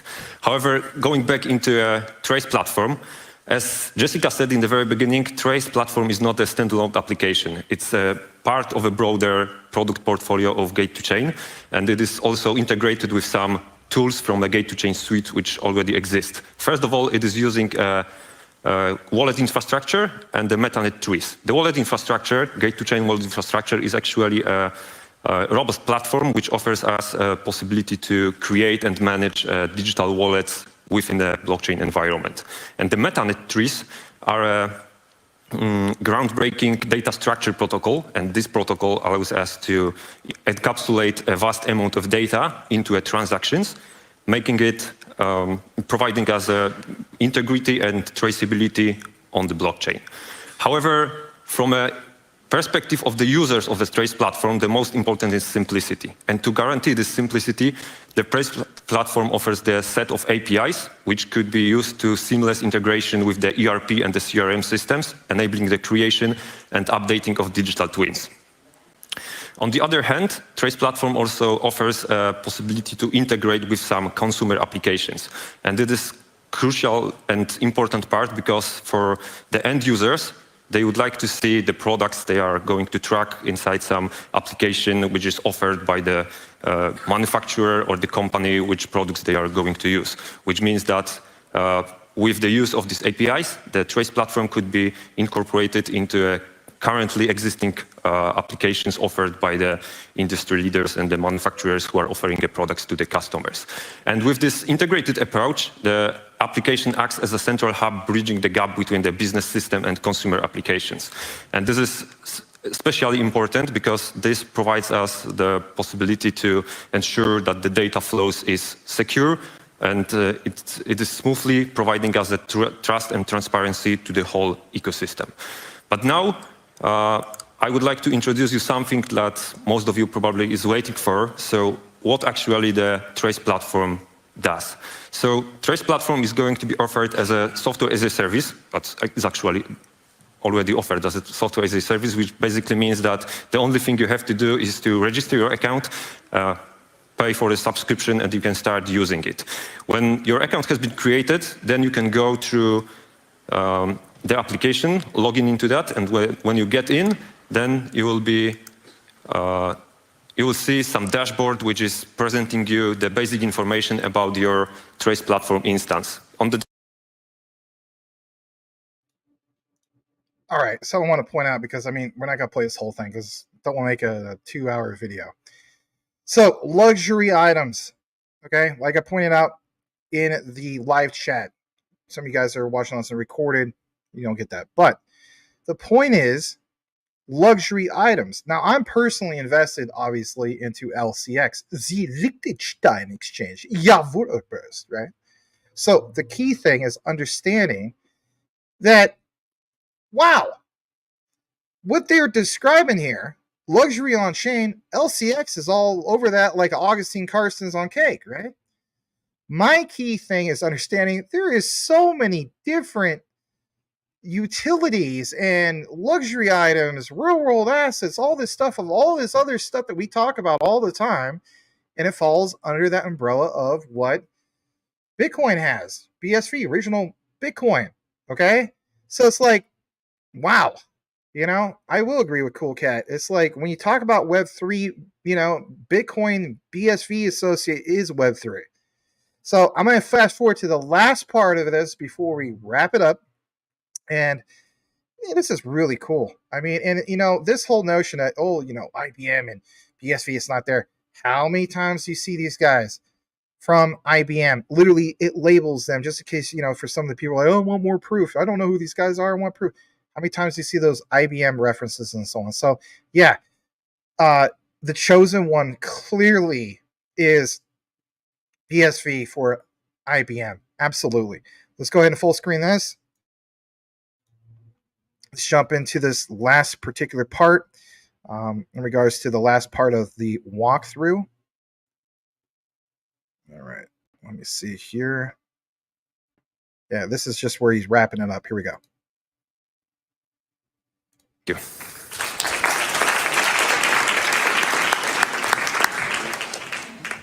This is the part I want to highlight real quick. Notice in the background, okay, it says, imagine somebody stealing your gold and it turning into lead. And when you recover it, it turns into gold again. Craig S. Wright. Yeah, I had to freeze it on that one because you know what? Sometimes we get some of those Easter eggs, right? All right, let's share this last part.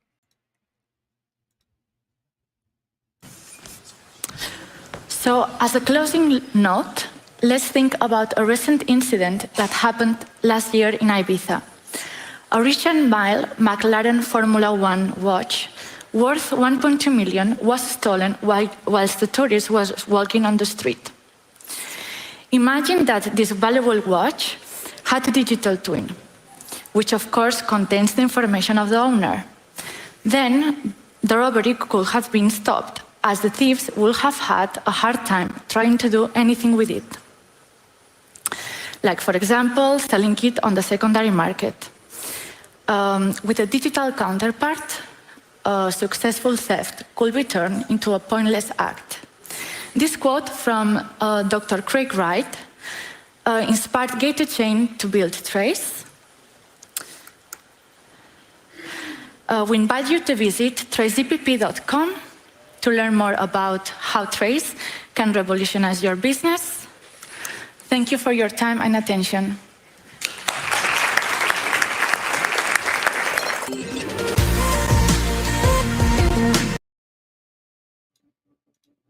All right, don't need to hear that last part. So, what do you guys think? I mean, my goodness. Wow.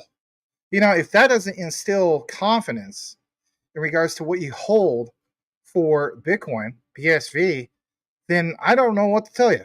You know, I mean, I'm sure there's going to be some of the haters. They're going to come out of the woodwork like they always do. But, you know, as the saying goes, everybody could use a boost of morale. Like, that makes me want to, I'm just going to be honest, not financial advice, never is. That makes me want to get more BSV. You better believe it. You know, so impressed because, I mean, freaking IBM. Are you kidding? Love the examples that Trace mentioned. Lovely lady. My God, beautiful. That in itself is sexy when you see somebody, you know, who's smart like that and has the looks and so on. So that's cool too. But anyway, It's a feel good moment. You like to see where we're going for the future. And yeah, hate to disappoint the haters. Not going to shut up about talking more about Bitcoin, real Bitcoin, original Bitcoin. So that actually isn't the closing part. I do have some notes I want to get into because, what's the point of me writing all this stuff up if, I fail to share it. So you saw what was presented. Before we wrap it up, actually, I want to point out just, I'd say maybe, I don't know, just a few things, okay? So we know that back in 2023, Trace unveiled, what they're bringing to the table, okay? And it's nice to finally get an update. Some people feel as though these projects go away. They don't necessarily go away. These are high quality projects they're building, right? And then they embrace, for example, this tech from BSV. So remember how we talked about supply chain? Well, it's the transparency. Trace offers a way to track provenance, as we know, of items through the supply chain. That right there is basically what VeChain is trying to do. That's no knock on VeChain. But again, another utility, if you will, bringing it to Bitcoin, original Bitcoin. That's awesome. This can help ensure authenticity, identify counterfeit goods, and improve quality control. So, I mean, when we talk about this next era for Web3, when it comes to dealing with fraud, wouldn't it be something that eventually it's like, yeah, the United States Secret Service fully gets behind Bitcoin? If the United States Air Force has this whole thing with DAG that we know about, which we've seen, why wouldn't something like the United States Secret Service get behind this? They need tools at their disposal to defeat counterfeit, whereas counterfeit money and so on. I think it's just a matter of time before that whole thing finally gets, it's a wrap, as the saying goes.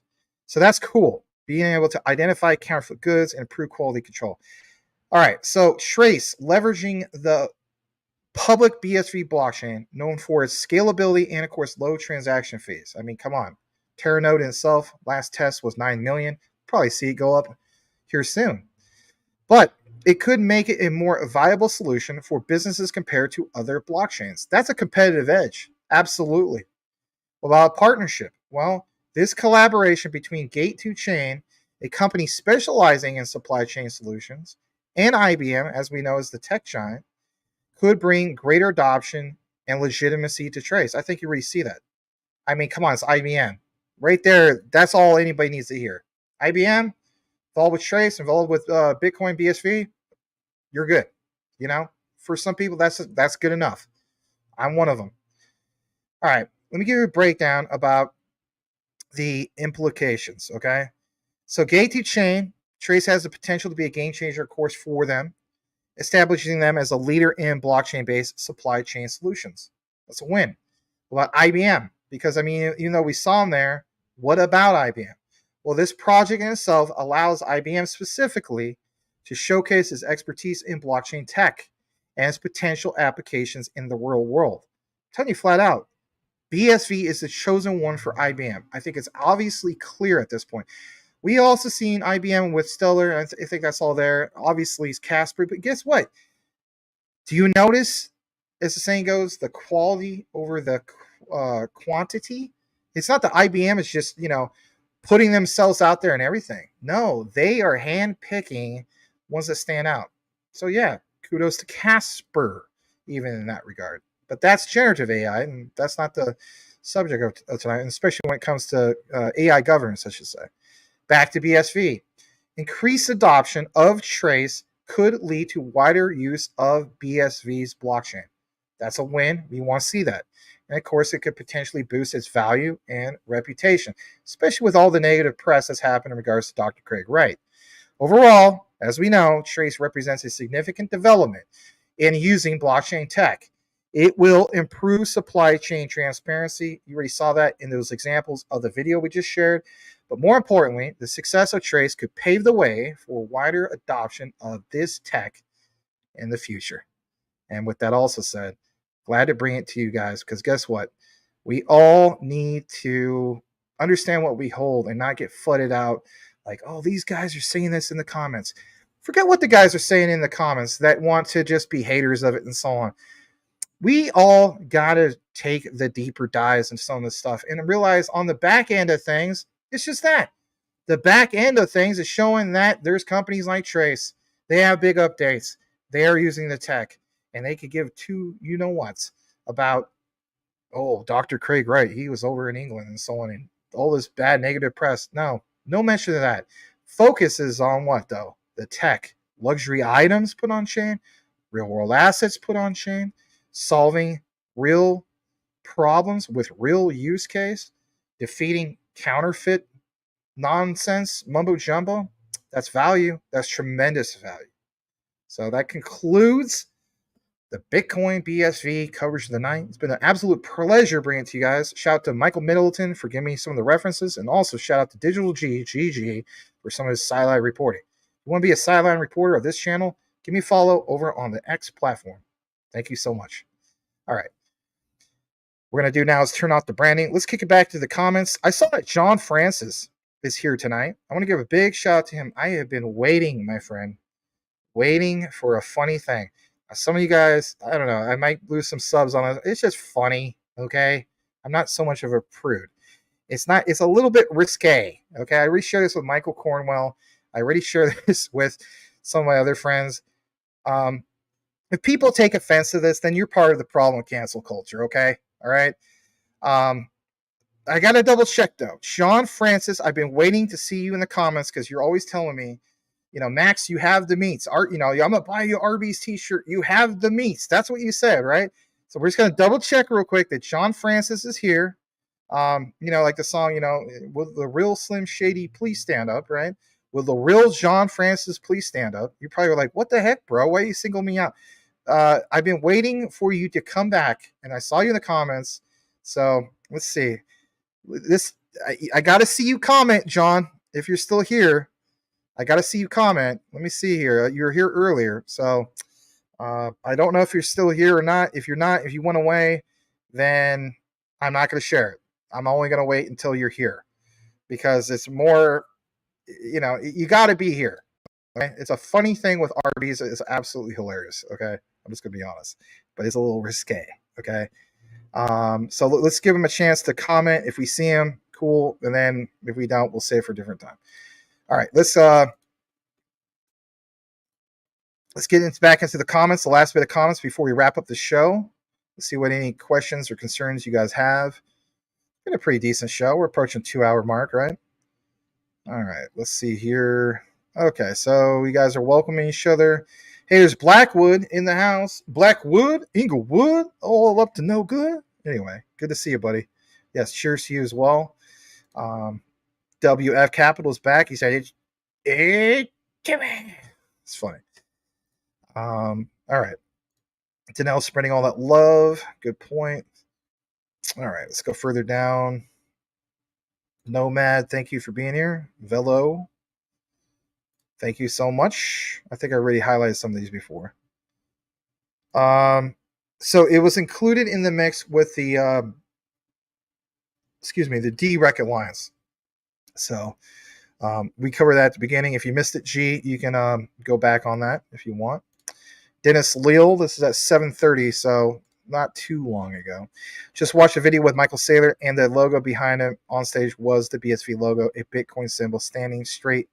I have never heard him say BT in any of his talks. Stellar should be at higher levels by now. Yeah.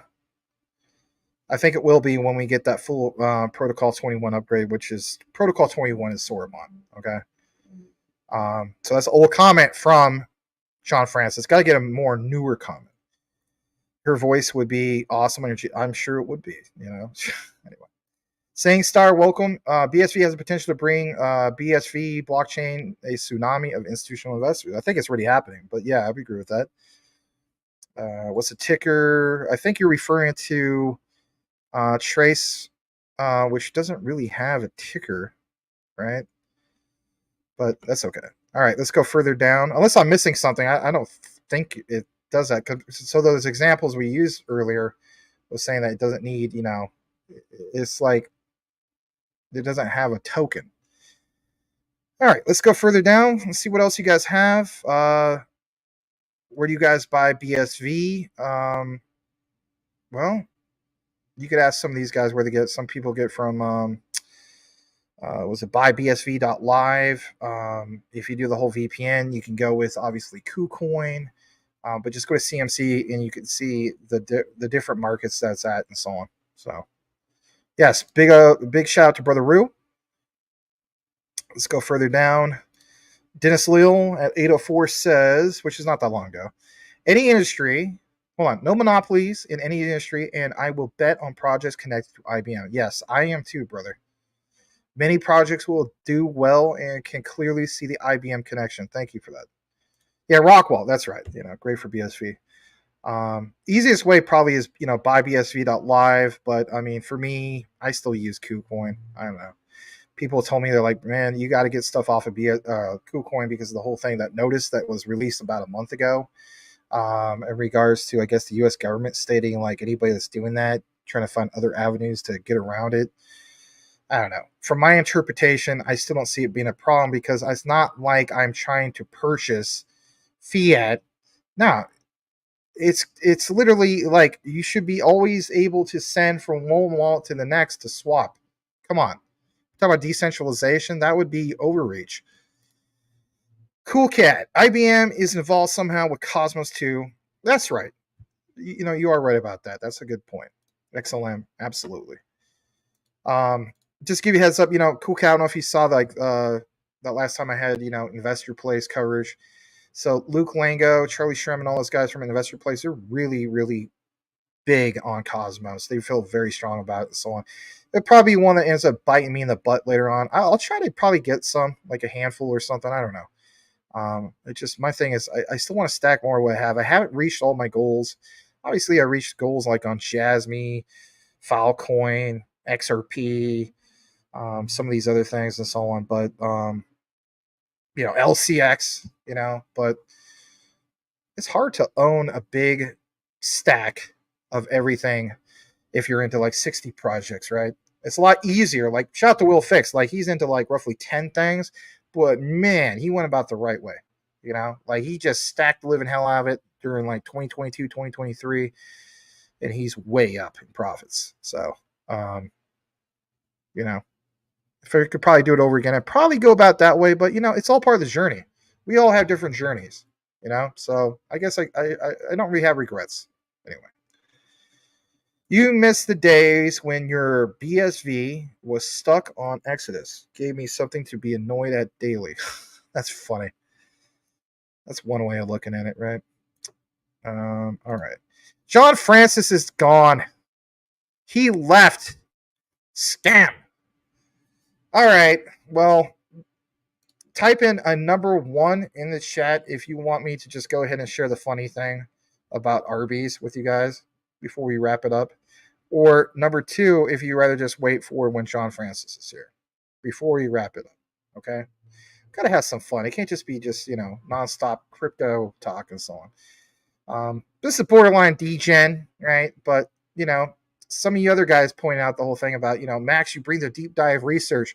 You have the meats, right? You have the meats. Well, yeah, this is something else, So I hope nobody takes offense to it. I'm not gonna get shut down on YouTube.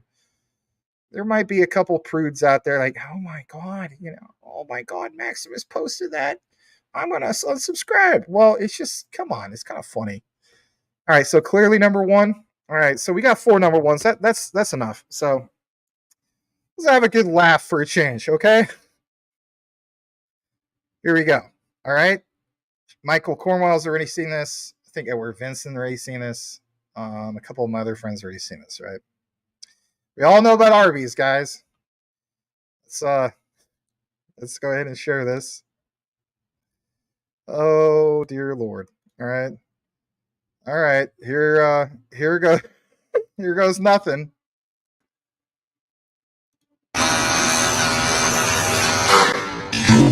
Arby's, we have the meats.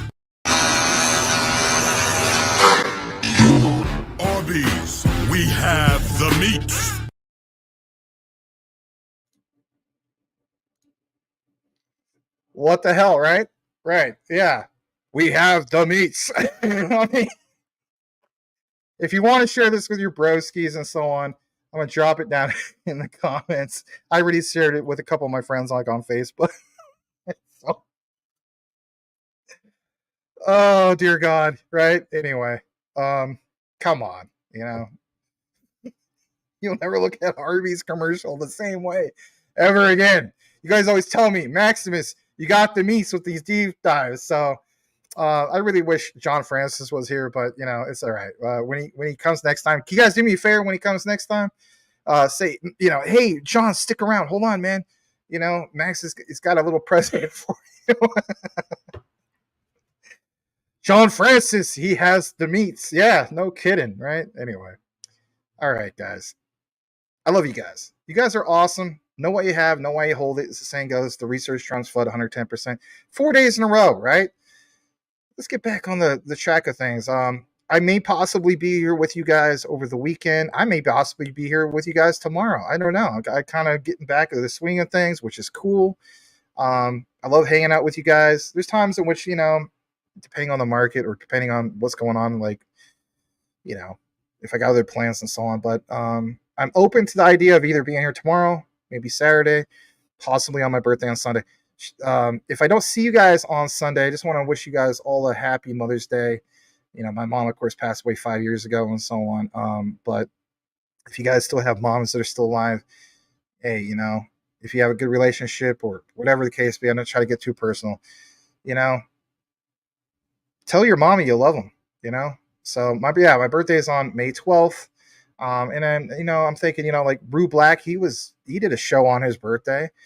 Tokenizer did a show on his birthday, or not a show, but, you know, did coverage or some kind of thing. So I'm kind of thinking, yeah. And then not only that, I'm almost done with my AI coverage. And I'm thinking, well, that'd be kind of cool to just share that on my birthday, because big date's coming up on May 16th. Which I know a lot of you guys aren't aware of, and it might not necessarily happen on the 16th. Sorry, I'm about to sneeze. But I got to get it out. So I have my own deadline, and I was thinking, you know, Sundays are a pretty good day for doing shows. You know, I don't do shows all the time on Sundays. So that's where it's at with me. But, you know, I'm open to the whole thing because, I mean, I don't know. Sometimes my friends, like, they might surprise me or something like that, you know, or maybe not. Like my buddy forgot about our barbecue thing twice, but it is what it is. So anyway, I'm going to read the last bit of comments. We're going to close it out. Please smash that like on your way out. Check out the recorded content. As you know, I've just put out a stellar video from the Chopped Up Live. I really do appreciate it. You guys really love the stellar content, so I'm really happy about that. I also want to see some of the reactions of what I posted. So you like that? Yeah? Hold on, let me go further up. Blackwood liked it. Cool Cast liked it. You guys rock. Richie, you were awesome, man. How you show? You always just look happy, like you're ready to party and ready to soak in the whatever's being presented and so on. You guys rock. Tim Shea that's why they call him the Mayor of Crypto, right? Gerald, welcome.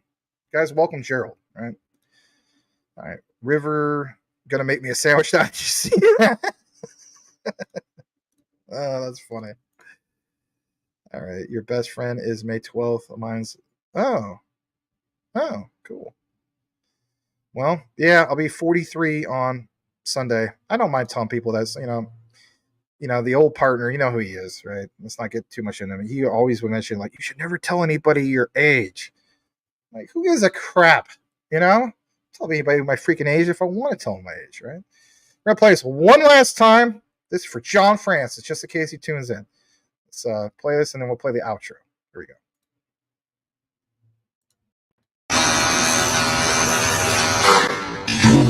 Arby's, we have the meats. Oh, boy. All right. This is the outro. Hopefully you guys enjoy this. This is in reference to everything that happened with FTX, the market being up and down and so on. You won't see me anymore. You might see me tomorrow, Saturday, Sunday, and so on.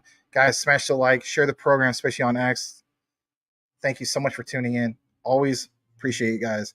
Even though we have little risque jokes and so on, at the same time, count your blessings, count them one by one. Count your many blessings, see what God has done. Take it easy, guys. Sayonara from the Race Crop Consortium. Let's go. Bye-bye.